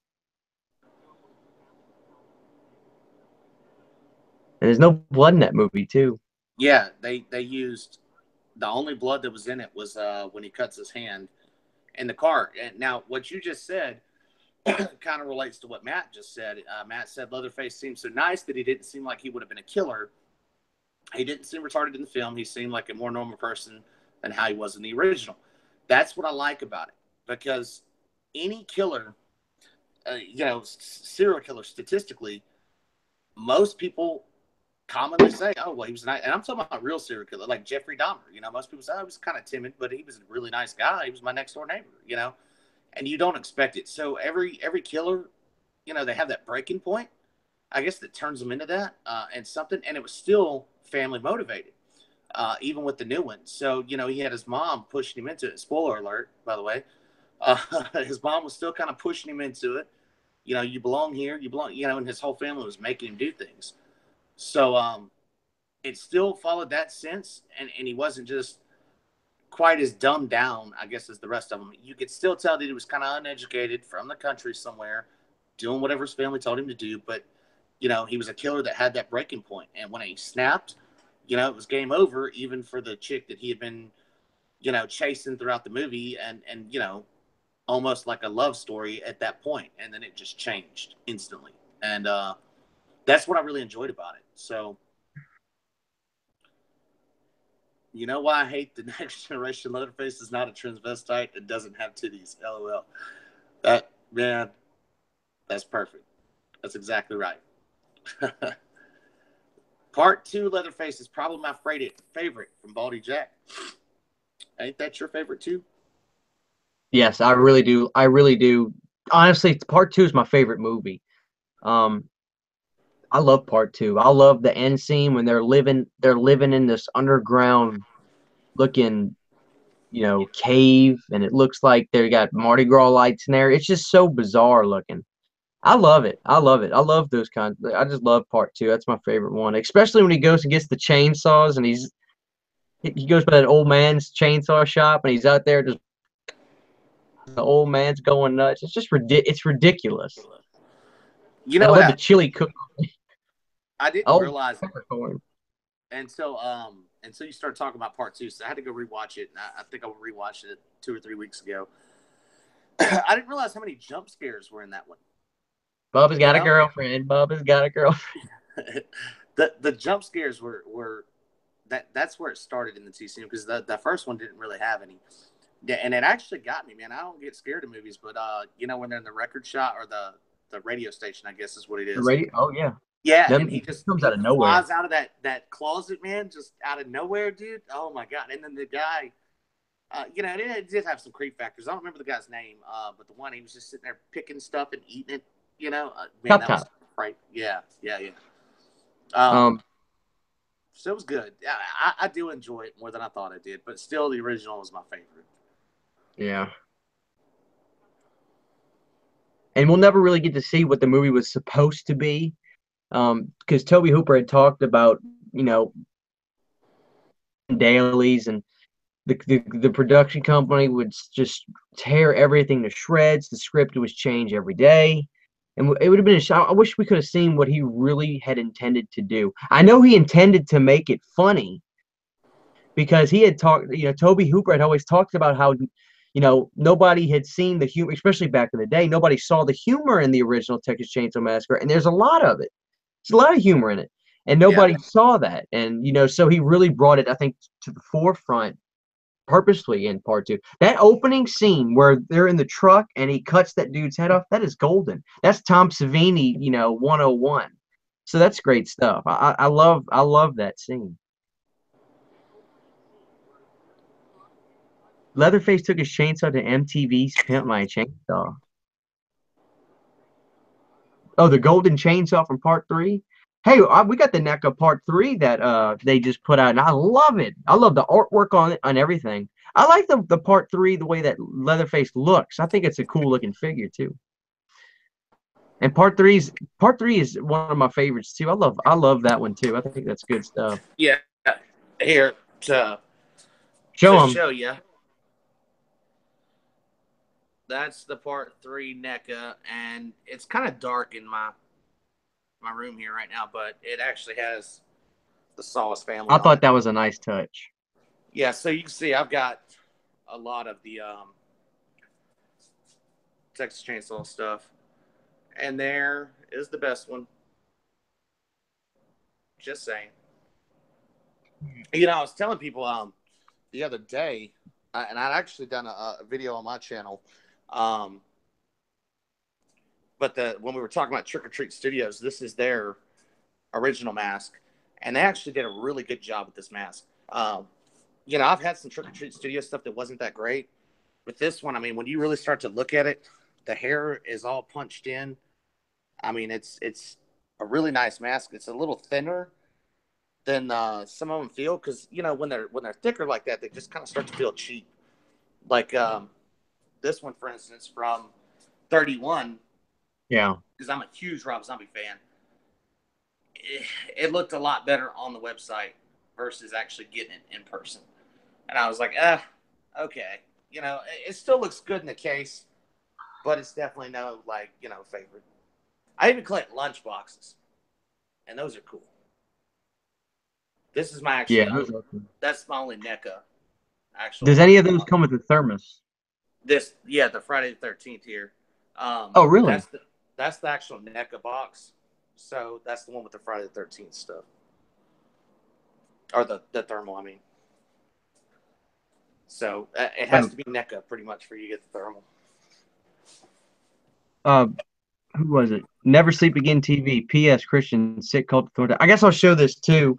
I got this as well. I got the Halloween poster on my arm, so I really like that. So I got my little Halloween deal going on right there. So I like that. Um, do you prefer retro or ultimate figures? Honestly, I prefer the retro because of the way I can display them easier.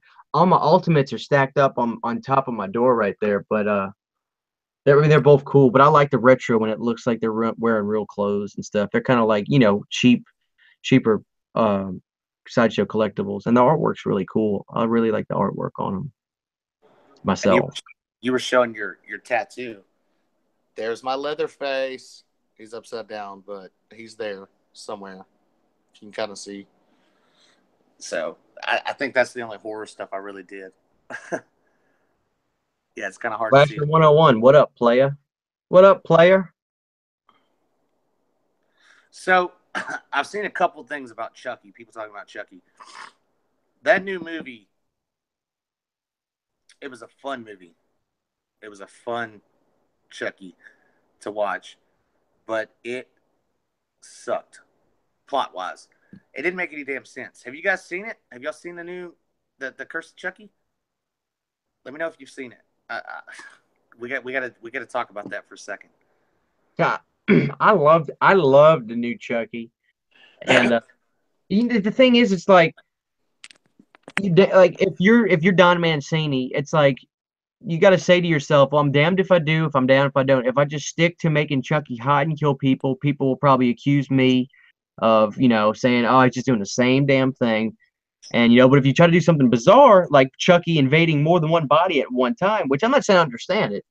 I don't understand how a guy possesses a doll anyway. That's what I'm talking about. That's why, look, okay, I get it. Okay, you can possess one doll, but you can't possess 5 dolls.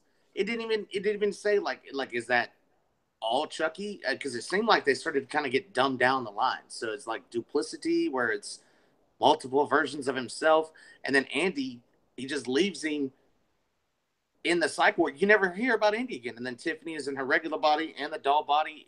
It just it didn't make any sense. It may have opened the door for another movie, but it didn't make any sense. Now look.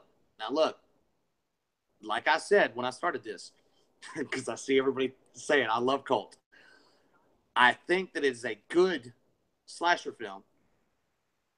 It's a good slasher film. It's fun. It's familiar. You know, you get the old Chucky vibe from it, but it didn't make any damn sense, especially towards the end. Just none of it made any sense. So that's where it kind of threw me off.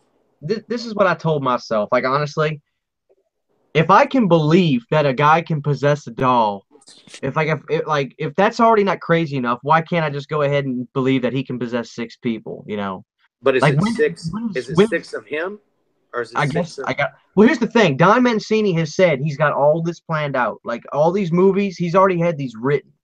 So I think we're gonna get one more of the new trilogy, so to speak, or and I'm hoping Andy will really be in this movie all the way through because the guy doesn't act anymore. And I thought the guy who played Andy, which was the kid from the original movie, same guy, I thought he did a kick-ass job. When he was acting, I didn't stop and say, "Oh, cool, this is actually the guy who played Andy as a kid." I got lost in it, and I was with his character. It was really bizarre how he had his head in a safe, but whatever.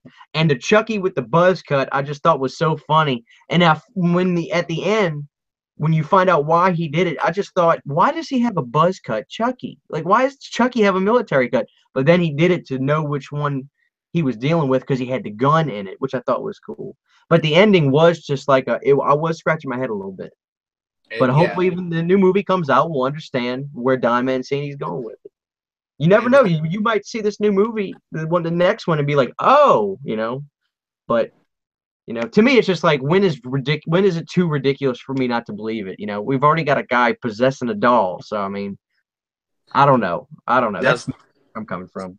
they're talking about Seed now, and I agree. Seed sucked, but what sucks worse than that is that Seed sucked, and so I had the opportunity to buy the damn Glenn doll, and I was like, nobody wants that.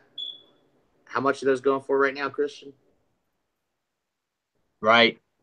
I had a chance to buy it for like $50 from a buddy of mine. He was like, man, I'll give it to you for like 40, $50. I was like, no, man, I'll just take Tiffany and Chucky. And yeah, and now I'm kicking ass because they're pretty rare and hard to get, and all that good stuff. I know. I got a buddy, Cody Cooper, has one, and I've asked him. I said, "Hey, man, you looking to get rid of that?" And he said, "Hell no." I said, "Name your price." He said, "Nope." And he got his back in the day when I guess it was Spencer's had it. So you could still get the Chuckies from Spencer's. They got those left and right. I think you can even get the woman too, Tiffany. I So haven't seen them in there in a while. I've got the animatronic Chucky. that thing's Which worth money. I mean, that thing's worth a pretty good that chunk of one's that one's a little harder to get. I haven't seen many people with it. But yeah, the whole Chucky thing. money. It's. I'd rather drink Clorox than support CJ Chucky. I need to put that on a T-shirt. It was just bad, But the whole soul thing, I don't understand it. I don't know how many souls he could possess. I mean, why don't he just possess the whole damn factory and just kill everybody? Obviously, and you would think as many problems as they had with these Chucky dolls, they would just stop producing them, right? He's eventually gonna have to go to like a Cabbage Patch Kid and do something different. Oh God, Never Sleep Again just had the most truest comment I've ever seen in my life. Seed came out before the gender fluid movement. That is so fucking true. What do you say? He said Seed of Chucky was way ahead of its time. Seed came out before the gender fluid movement because of Glenn and Glenita, whatever, or Glenda. The mom wanted to That's be a girl. That is so fucking true. that's dude, you hit the nail on the head. That's perfect, man. That's perfect. Oh shit. That's funny. Oh man. I need to watch Cult of Chucky again. You should if you come over tomorrow, we'll watch it here. Yeah. Nobody's tired yet? Y'all are The last crazy. the last time Chucky was scary, Caitlyn Jenner was a man. Dude, you are killing me, bro. Never Sleep Uh, Again. It's funny. Do you all think monster movies are going to make a comeback? Considering I The Mummy just came out, I'd say no, and nobody. Brendan I Fraser's don't Mummy was awesome. I don't think monster movies are going to make a comeback. You know what? You know what was interesting, Christian? I was having a conversation with Joey, and Joey is a good friend of ours, and he's a very very smart guy, and he brought up a point that I've never thought about. And I actually meant to talk to you about this, Christian. We just never had the chance. So I was like, you know what movie or movie genre they really need to revamp and come back out with and do a good movie of? I was like, because there hadn't really been that many, was a vampire movie, right? So you had the Twilight bullshit that just killed everything. But other than that, what good vampire movies do you have? Queen of the Damned, Interview with a Vampire, John Carpenter's Vampires. So you had Right. some decent, you know, vampire movies, but not in a while. And now, dude, Queen of the Damned's the last good one I can remember. And how long ago has that been? You know, that's a pretty old movie now. Um, you know, and what he brought up, man, he was like, what's politics? I was like, what are you talking about, dude? He was like, dude, think about it. When you have a Republican in office, they make more dumbed down, like zombie type style horror movies. And then when you have a Democrat in office, that's when they make more of the vampire sleep type, you know, sophisticated killer type movies. And I was just like, what? He was like, yeah, look at it. It's like a thing that, you know, apparently filmmakers judge what party is in office, you know, as the presidency on kind of how they make their movies, which I thought was weird. It was an interesting theory. And then I actually looked it up and I kind of felt like there might be a little truth to it. It was a little weird, man. Really wrapping your mind around that because it's just another thing you never thought about.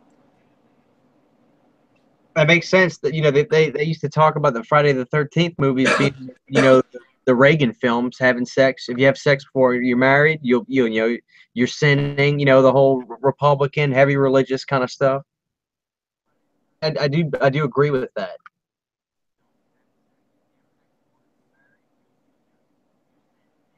But no, I don't think there is ever going to be a comeback. John Carpenter, he is on the. I listened to an audio commentary on The Thing that he did, and he talked about that in the mid to early '90s, Universal wanted him to remake Creature from the Black Lagoon, which never came to fruition. But I would have loved to have seen John Carpenter's take on that kind of movie because he's a suspense kind of guy, which I think would have worked out really cool. Not necessarily, upset that they didn't remake it because it's a classic. It's my favorite Universal horror movie by far. But I would have been okay with him putting his hands on that. I'm interested in general on just seeing where horror movies go from here. They're trying to bring back the slasher right now. I think it's an okay time for that, only because there's been so much regurgitated bullshit that they're bringing back. So it's kind of seemed like a logical choice. Hey, let's bring back the slasher. And slashers did great in the 80s and early 90s even, but then everything went to zombie, and now, I feel like we're in a weird, like, paranormal stage of horror right now, and that's where it's been for the past while. And so now it's kind of time to move on to a new genre or a new theme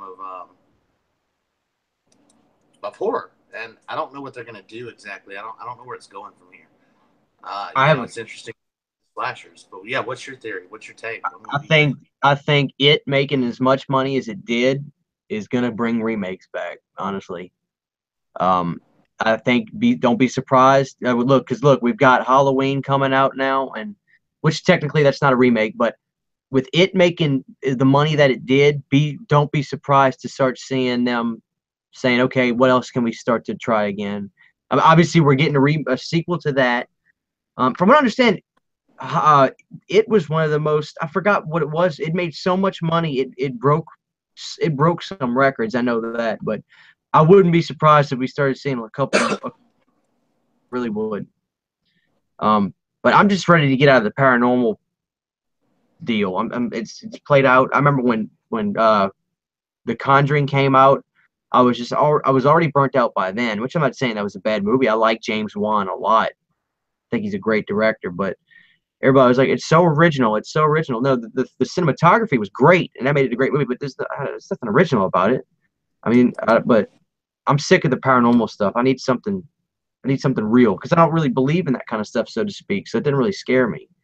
Um, Yeah, and you know, those are the paranormal. I haven't seen anything.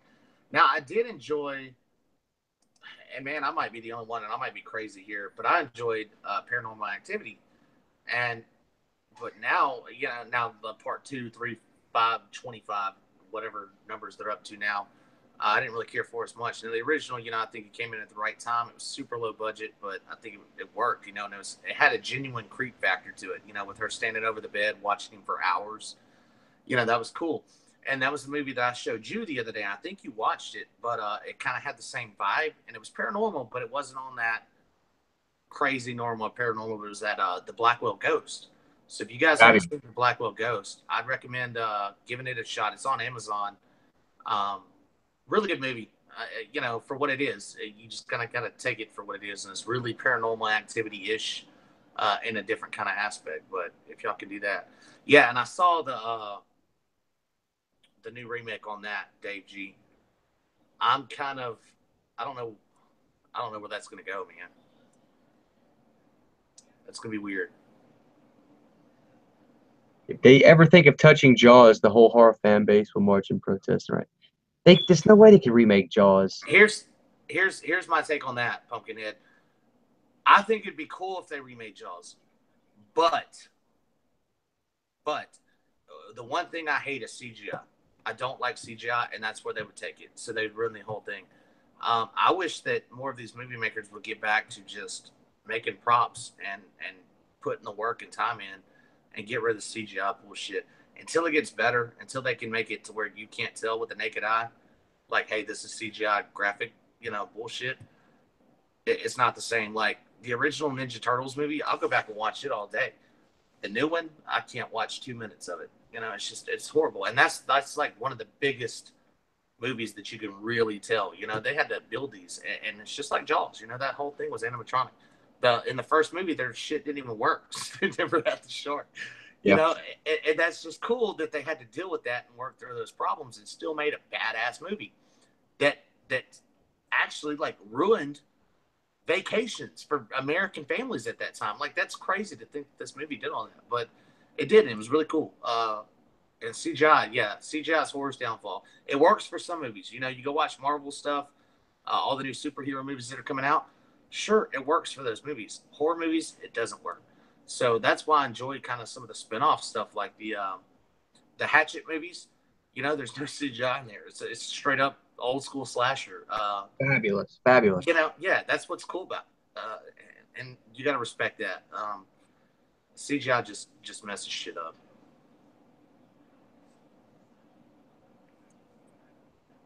It's crazy when you think about it. The fact that Jaws was rated PG. Like I looked at my DVD the other day and I realized that and I was like, really? That wasn't rated R? Because you see a leg get severed. We don't see the actual severing of leg, but you see a leg bloodied falling on the bottom of the ocean floor. And I was thinking to myself, that's nasty. And I was just like, that I couldn't believe that was PG. That blew my mind. So you could be 6 year old, you could be 6 years old and go see Jaws back in 1975. I know that would just ruin a child. Scar the kid for life.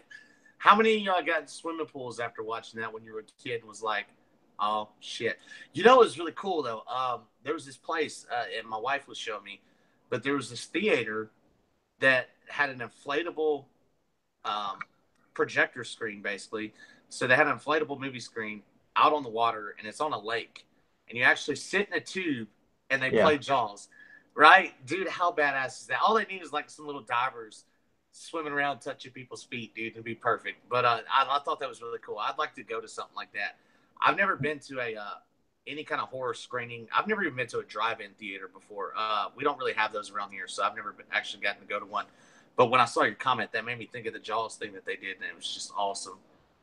the memorabilia you can get from going to those too. They give you out like everybody goes to, you get stuff, and it's so cool. They have one, and some of them. There's one in Texas. Um, it'd be feasible to do. I would die to go do that. I don't know that I could do it though. Like really, I just don't know that I could do it. Um, who loved Deadpool? Come on, man. Deadpool, greatest ever out of any of the superhero movies. And I already liked Ryan Reynolds.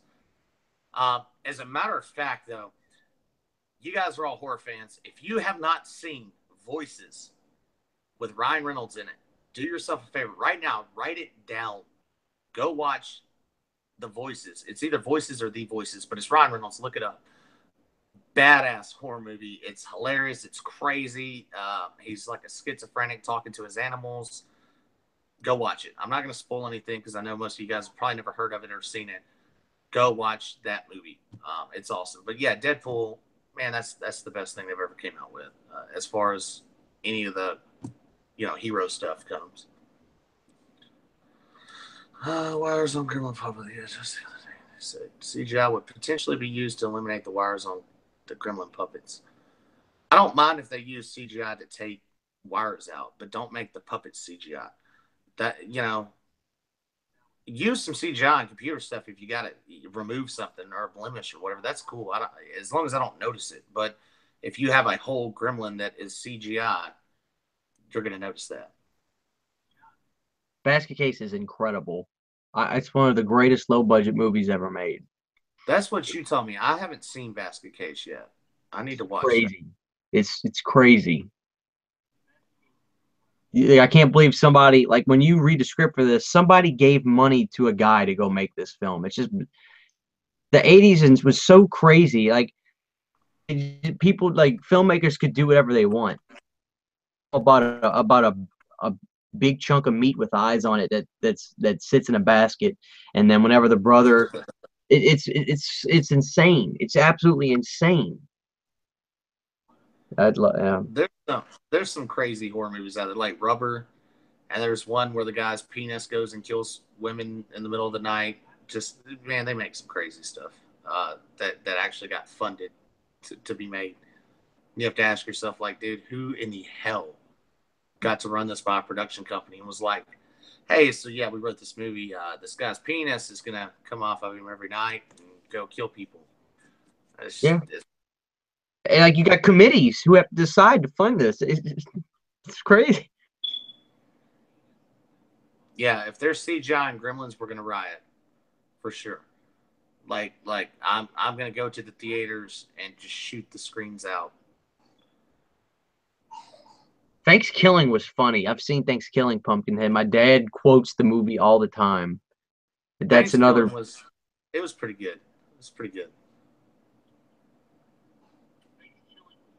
So Christian? What's your favorite super low budget horror movie? Super low budget horror movie, but I guess you would call it super low budget. It's a tie between um Microwave Massacre and I'd really say Evil Ed. I just love that movie. That character of the producer is the way he looks and the way his mouth doesn't match up with his word and his lines are so funny. But I don't know as far like I'm trying to think of like super low budget. Probably Microwave Massacre because the guy who did the voice for Frosty the Snowman is the guy who's the micro he's the Microwave Massacre in the movie, and that movie is ridiculous. It's so ridiculous. So but low budget is kind of relative. Like what is really low budget? Like I mean I would say that those are both very low budget movies. He said that Arrow's releasing Basket Case in February, so I might just wait and buy that before I watch it. Yeah, I've got that I got that from National Video actually got DVD. I have Basket Case 2 on Laserdisc, and Basket Case 3 was released on DVD, but it's so fucking rare.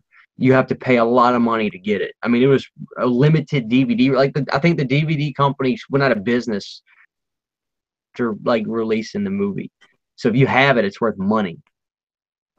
Another good and I don't even know if you categorize this as horror. I mean, it is a horror film. if you guys are looking for any recommendations, go do yourself a favor and watch Bone Tomahawk. Also, another really good movie. It's fantastic. I actually just got that in a steelbook Blu-ray. Um, that thing was pretty expensive too, but I'm glad I got it. It was pretty sweet. So There's something wrong with Never Sleep Again TV. He's trolling. I'll take a poop while I crowd surf through the theater. Are you talking about for that's if Jaws? they use CGI. That's if they use No. CGI for Gremlins. We're right. See, I thought he was See, talking man, about. I thought he meant if he was in the water for watching Jaws. no, me and me and me and Never Sleep Again. We're on the same page, bro. I'm gonna poop in that theater with him. We're gonna poop in all the theaters.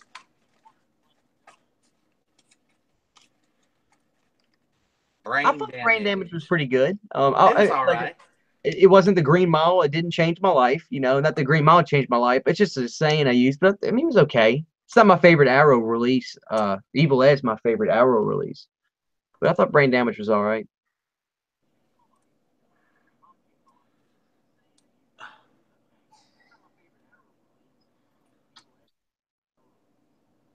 It's treating the Another same. movie I like that's low budget that nobody really talks about too much is the Wes Craven film Last House on the Left. That movie was really low budget, and if you go back and watch it, it's so visceral because the recording quality is real shitty, and it's literally about just this group of drug addicts and molesters just tearing these two girls apart, and that movie really is fucked up. It was pretty brutal. Yeah, The worst one on that end though is I Spit on Your Grave. right. That takes it to a whole other level, man. And that was made way back when. I don't know the exact make date on it, but it had to be the 70s.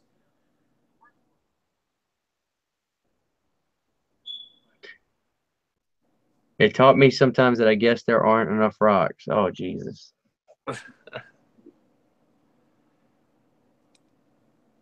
Oh,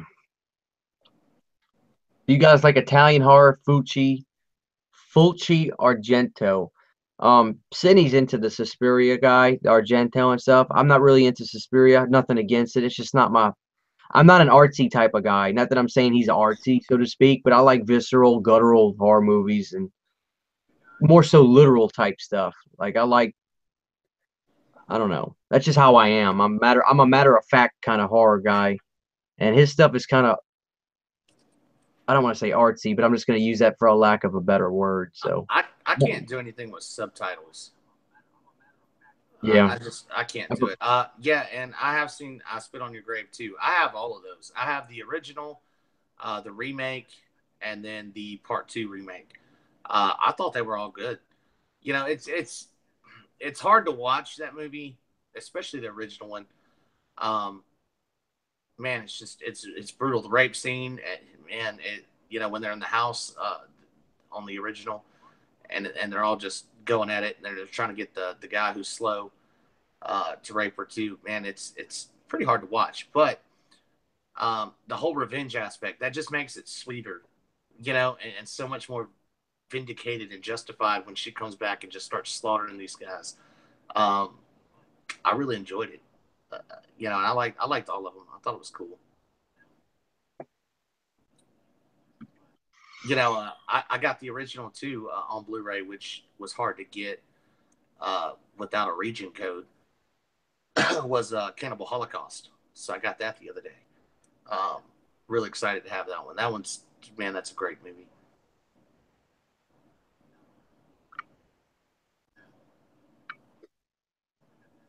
I have one of the demons on Blu-ray. The guy who made my Chucky doll actually sent that to me, but it's region locked and I can't watch it. You can get a region. The players aren't that much. I just don't. I like it to be region free. I never watched Green Inferno. I saw the hype videos about it, and I saw that it was probably a good comparison to Cannibal Holocaust. Um, but I never watched it either. So Oh, I think me and Sydney watched that. It was all right. I wasn't that. I heard that they made it out to be a lot more brutal than it was. Cannibal Holocaust. You think about that movie when it was made, because it was made back in the day, and we're talking about before cell phones, for all that shit. they took the director to court because they thought he Right. really killed all those people. Right. And, he had to go actually find these actors, go find them. And he only found most of them. He didn't find all of them. Had to go find them because they were nobodies. They're still nobodies, and bring them to court to prove that they were alive. You think about that. Try to find somebody on a damn Rolodex. You know what I mean? You didn't have a cell phone to just call them up. Hey, bro, they think you're dead and that I killed you and I might go to prison, so I need you to come to court. No, dude, he had to go find these nobodies that just got casted for this movie. I just think the whole conspiracy behind it. Any movie that has like a backstory like that or kind of a conspiracy behind it, it just makes the movie that much more interesting to me. What? I think that just makes a movie more enjoyable to watch. It's like when somebody cooks you a plate of food versus you making it yourself, how it tastes better when somebody else makes it for you. It's just like that on movies. What do you guys think about the newer trend of using virtual reality trailers to promote horror? Conjuring and It VR trailers were pretty sweet. Uh, um, I don't know. The only VR experience that I've had was I have my PS4 and I bought the VR headset or virtual reality setup. I thought it was pretty cool. Um, I played that Rush of Blood game on it. Christian, you haven't played that, have you? No. You're gonna have to play that if you come over tomorrow. It's pretty fun doing the VR stuff. Now I don't know about the trailers. I did play Resident Evil on the VR, and it's scary as hell, man. Because you got headphones in, so it feels like you're walking through the house. It's pretty crazy. I thought Clown was fabulous. I thought Clown was People gave incredible. Eli Roth shit, but I love Hostel, and I thank him for wanting to make a feature film of Clown. Clown was badass. I love Hostel and Clown. Dude, you can't knock Hostel. Hostel was a really good original idea when horror needed a really good original idea. I know it came in around the same era of like the Saw franchise, but it was totally different. People just try to compare it to that, but they don't really notice the bigger differences. I thought Hostel was great, especially how they broke it down. It had the right amount of blood and gore. I mean, for that type of movie, I mean, it was like a German dungeon rape scene, and it was cool. And Clown was really good. I bought it on Blu-ray. Not a lot of people responded well to it, but I thought it was great. I like Eli Roth stuff.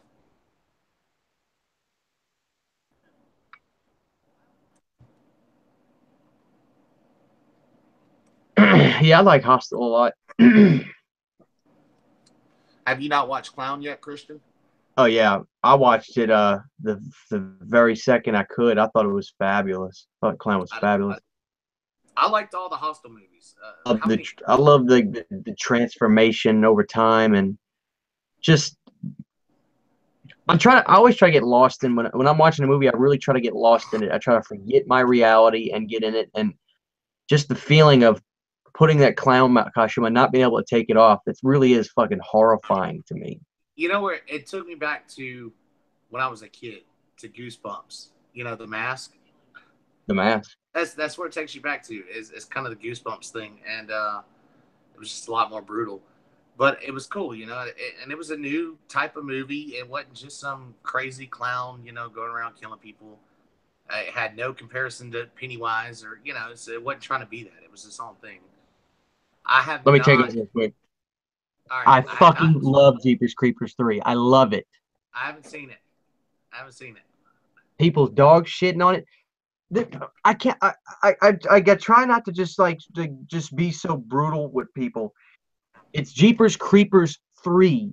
Why do people expect to see Nightmare on Elm Street? They go in and they say, "Oh my God, such a long time." I get it. You're so excited to see the Creeper. I am too.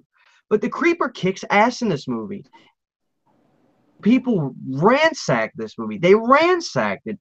And it's good. It's Jeepers Creepers 3. It's the third movie in the franchise. I guess it's because it's been such a long time that people just wanted to, just talk so much shit about it. But it wasn't that bad, for God's sakes.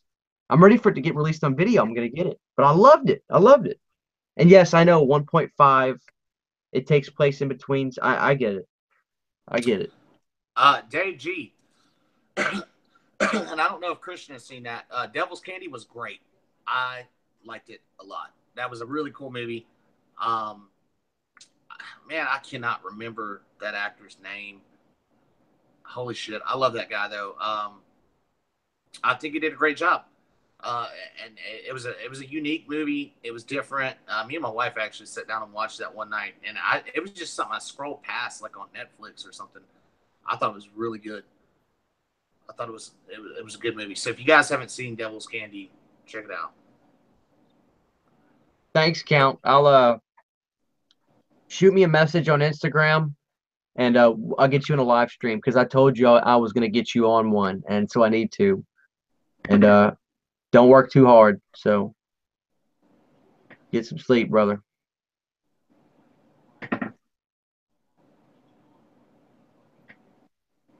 Yeah, Ethan Embry.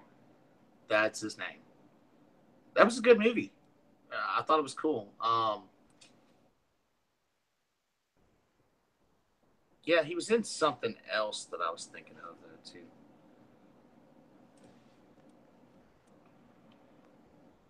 Yeah, Pumpkinhead. I know that the Victor Salva stuff is very, obviously to say that I support any guy that's, done done disrespectful things to children would be ridiculous for me to say I support it. Um, don't condemn me though, because I'm just a horror fan and I wanted to see the Creeper. Don't be mad at me because I was excited to see Jeepers Creepers 3. I don't support Victor Salva being, a convicted child predator, so to speak. I understand he grew up in that world himself. From what I've read and stuff, he was, and that's not an excuse for him. And I hope Victor can, he's moved past that in his life. But unfortunately, you know, his sins came back to haunt him, and it's going to ruin his career now, and Now, he'll never now work here's again. He'll never work and again. sorry to cut you out. Here's my understanding of what happened. This is something that happened. He had a charge from way back when, right? Before even the first movie, right? This happened in '89, and this Okay. happened while he was filming the movie. Cindy, type the name of that movie in the conviction that happened back in '89 was for the kid he filmed in this movie. And the movie is really bizarre if you go back and watch it because the kid is in his underwear and scenes. It's very unnerving when you read about what happened, then you Right. see. When you know what happened, but we're talking about something that happened almost 30 years ago, and Right, nobody had a right. problem with the first Jeepers Creepers. Nobody had a problem with the second one. When the third one hit, to my understanding, he wanted to have a scene with a little girl running away or something, and then everybody lost their shit. But this was also during the same time of the Harvey Weinstein shit coming out and this whole general thing. And if you guys look at really what's going on in the world right now, look, I get that there are sexual predators out there, like Harvey Weinstein. Kevin Spacey had a thing. The band Brand New just had a thing. Their lead singer jerked off on Skype to a 15-year-old when he was like 20. The dude's like 40 now. It's something that happened 20 years ago. The big thing is if there are real sexual predators out there, in this Hollywood industry and all that, I get it, man. Bad people, whatever. But it's almost become a witch hunt, and I feel like there's a lot of people that are taking things out of context, or if it's like a consensual thing, they're even be like, "Oh, well, yeah, I went out with him one night, and he tried to pull some shit on me." Okay, well, that was consensual. You knew what you were doing. You knew where. So it's got to be a witch hunt, man. Um, if they didn't have a problem with the first and second one, why are you trying to bring it up on the third one? And I think that had a lot to do with the higher ups in that movie genre because they did a deal where they wanted to release it a year later, is what happened, to put it in theater, and they were like, "No, fuck him, and we're just gonna do it one night release and then put it straight to video." And why would you want to lose money like that? I don't know. And the child, this was another thing that really pushed it to the forefront was that the same child who was in Clown House, thank you, Never Sleep Again, he made an open letter that he put on Twitter and everything, and it caught fire. Him telling his story of what happened, and the details weren't great, and people, Now, like I said, Never Sleep Again. I don't support Victor doing that, obviously, but like I said, regardless of anything, his sins have finally come back, and now he's got to pay for it. His career's over, so you know, All right, we'll never. so never sleep again, and everybody else here in the chat, hear me out. He just said this comment, and I'm going to talk to you. I'm going to discuss this for just a couple minutes. Corey Feldman, first he took on Jason, now he's taking on predatorial Hollywood producers. Let me tell you something about Corey Feldman and how this actually kind of hits home to us right now. All right, so Corey Feldman, this whole thing spawned, he said he was going to come out and expose Hollywood people. Well, then he started talking about how he got arrested, right? All right, so he was arrested where we are from. This is like 30 minutes down the road from us. The venue that we play at, like last night, me and Christian had a show in our band. That's the venue he was supposed to be playing at that night. So they got their tour bus pulled over in a little small podunk town. Like, I'm telling you, this town is like, there's not even a gas station there.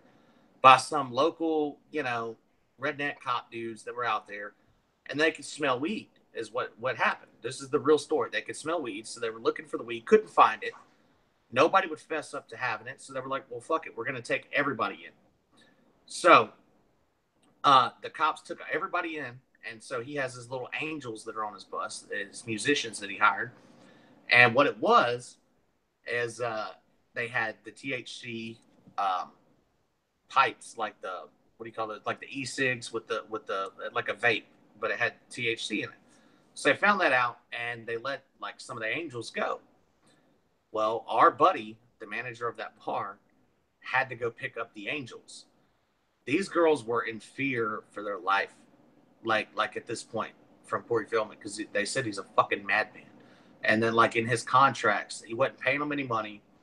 He would only let them eat one time a day, and they had to be fruitarians. It's in their contract. They had to be fruitarians. He would only let them eat once a day, and it had to be fruit. Like, that's it. And it was just a bunch of weird shit, man. That dude is a nutcase. And he might have been a victim of some sexual assault. But at the same time, dude, what happened to him was you're talking about like 30-something years ago. I mean, why are you just now bringing it out? Why are you just now talking about it? The people that did that, if it's 30-something years ago and they were 40 at that time, bro, they're about dead right now. It's like, dude, you're just now wanting to bust things out. I don't know. Now his biggest argument now is he went on the shows.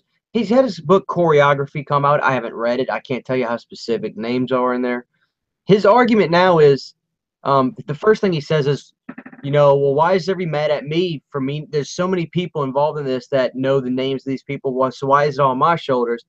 And I'm not defending. I'm just repeating what he says. And another thing, and I don't know how true this is. He said that another reason he's hesitant to just say names and he wants to put it in a movie is because, first off, a movie would free him from legal action, in the sense that he says that if he comes out and, let's just say, I'm gonna make up of somebody. Uh, let's say he had an incident with Steven Spielberg, and if he said Steven Spielberg on the news, he said, well, there's this thing called statute of limitations, and he could then be sued by Steven Spielberg for defamation of character, and then that's more legal trouble for him. So that's his thing. He's saying of why he doesn't say any names. So I have no dog in that fight. Yeah, I don't. And never sleep again. I'm not bringing up. Look, I don't smoke weed. I did when I was a kid, younger, whatever. Don't do it anymore. And I'm in a position. I'm self-employed. I could do it all day. I just never liked it. I don't have a problem with weed, though. No issues. I think it should be legal. I think they should legalize it. There's no reason for pot to be illegal, period. If Jameson is legal, then so should marijuana be. The issue with what I was talking about, and the reason I brought up the THC and the marijuana, is because he tried to make it out to be like some sob story on his side. He was like, oh, yeah, ever since I came out about this predator stuff, I got arrested. My life has been threatened, blah, blah, blah. And it wasn't about that. These cops in this town don't know shit. They don't even know who Corey Feldman was, dude. They literally don't know who this person is. So it wasn't some Hollywood scandal of them arresting him. He went through the wrong speed trap, going too fast, and got pulled over. So That's all it was. And yeah, he's irrelevant. And I don't care about the weed thing. I'm just saying.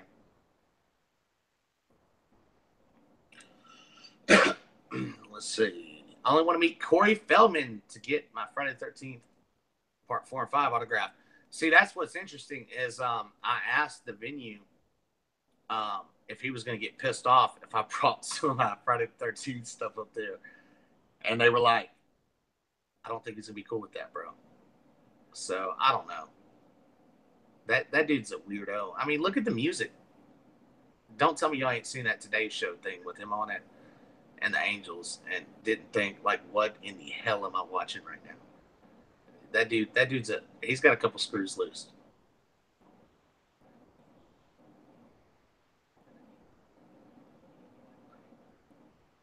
Yeah, I saw where Corey said two. It didn't even make sense. Two trucks came at me at the same time. Corey, come on, baby. What are you Yeah. talking about? Yeah, it I didn't saw make that sense. video. That was the day after the Live Oaks incident. The day after my Yeah. band. Now, and Pumpkinhead, the Cosby thing's a little bit different. Yeah. Cosby, dude, he came out of nowhere. Come on. Look, man, you can see some of these guys that are coming out being rapists and shit. Bro, Cosby came out roofing bitches. Like, God, dude. I never saw that coming, man. It'd be like them saying Mr. Rogers raped kids. Like, you just be like, what? What? I don't know. It's crazy.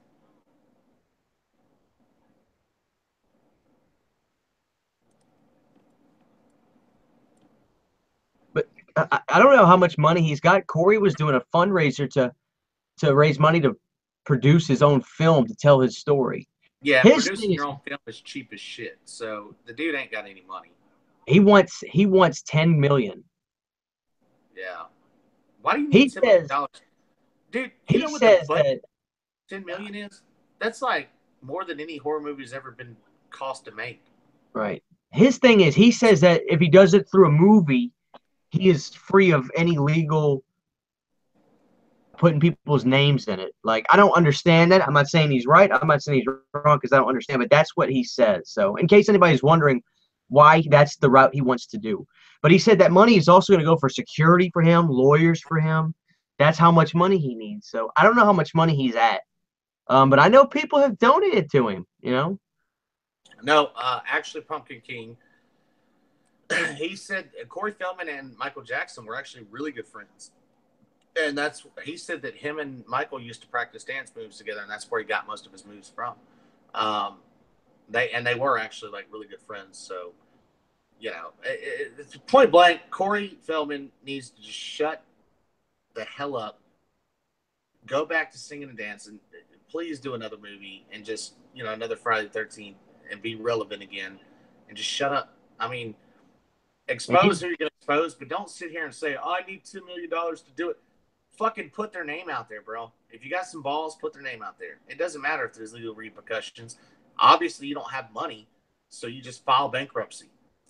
There, if he done. was smart, I tell you what he should do, and he could make money. He can't do it now because he's got so much drama around him. I don't think conventions would have him. If he'd have just kept his mouth shut and got back on the convention circuit and shook hands and took pictures, the money he could make he could support his whole family easily doing these conventions because people love him. People love him. But then I saw comments and videos of how he was a jerk, didn't want to take pictures, charged out the ass.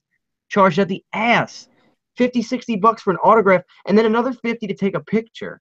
It's just, man, people don't want to pay that. But he could be making bank doing these conventions because these Kane Hodder and all these guys, they make a living off of this. This is how Well, they support themselves doing that's these what conventions. that's what Pumpkinhead just said. If he did horror conventions, he would have some money, and Nobody's that's going true. to win. He would. And out of all the pedophiles in Hollywood, Michael Jackson was the one that never tried to abuse me. I think they're about the same age, though. I think Michael liked him a little younger. I don't think Michael did anything myself. Yes, he did. Dude, Dude, that's like that's saying why you I don't don't think think he did. OJ killed his wife. Like, Robert Like England's expensive too. Robert's been at Texas Frightmare and he charges out the ass. And rightfully so. I mean, that's up to him. But you decide if you want to pay. Just you got to decide if you want to pay for his autograph. And Corey Feldman is a snob. He's really snobby. People talk. I mean, when he was on the convention circuit, I can remember horror stories that they were telling about how rude and disrespectful he was, and just so I'm better than all these people. And it's just a shame. It really is a shame when people are like that, especially at convention circuits.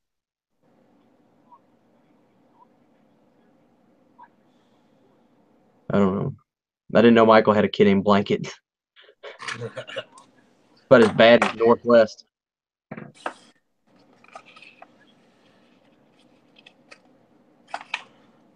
Well, and I haven't gotten to go to a horror convention yet, so they're awesome. I know.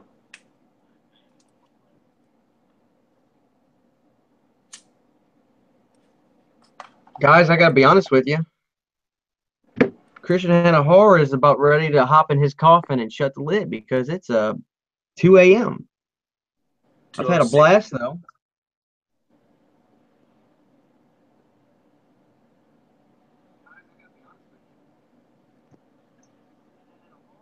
Yep, I think it's about that time. It's been fun though, man. I'm glad we got to work this part out. I actually had to do it for my cell phone, so. Yeah. Oh well, if you got it to work. I don't know. I did it once before, but they gotta simplify this stuff, man. It's just so ridiculous. If I should invite you, I should be able to just type your name in and hit a button and it should just pop up in your computer like Skype, but I guess it's not like that. Well, I had to So download an app on my phone, Hangout or something. nuts. All right. Hey, I want to thank everybody for joining in and for welcoming Jeremy into these live chats. We always have a good time, and hopefully, I'd like to start having some other guests on these as well. I know Count Von Strange. I've been telling him he needs to do one with me. Pumpkinhead, you sound like you'd be a blast to have on a live stream. Half as goofy as you are, or not. Never sleep again. Which one's the one that has the? I think it's Pumpkinhead has the funny line. So love to get You you on one of guys, these. you guys, thank you for letting me come on here with him too, and you guys are awesome. So I put I just made a comment, said my channel in the comment section. Please go on there and subscribe to my videos too, and watch some of the stuff that I do, and some of the new stuff I'm going to be collecting. And I might do a live theme for my house every once in a while too. It's been pretty fun. So, Yep. I All right, appreciate well, it. ladies and gentlemen, we are gonna sign off. Y'all have a great weekend. If you guys don't hear from me over the weekend, I'll see y'all soon. Y'all be good, and we will see y'all next time. Good night.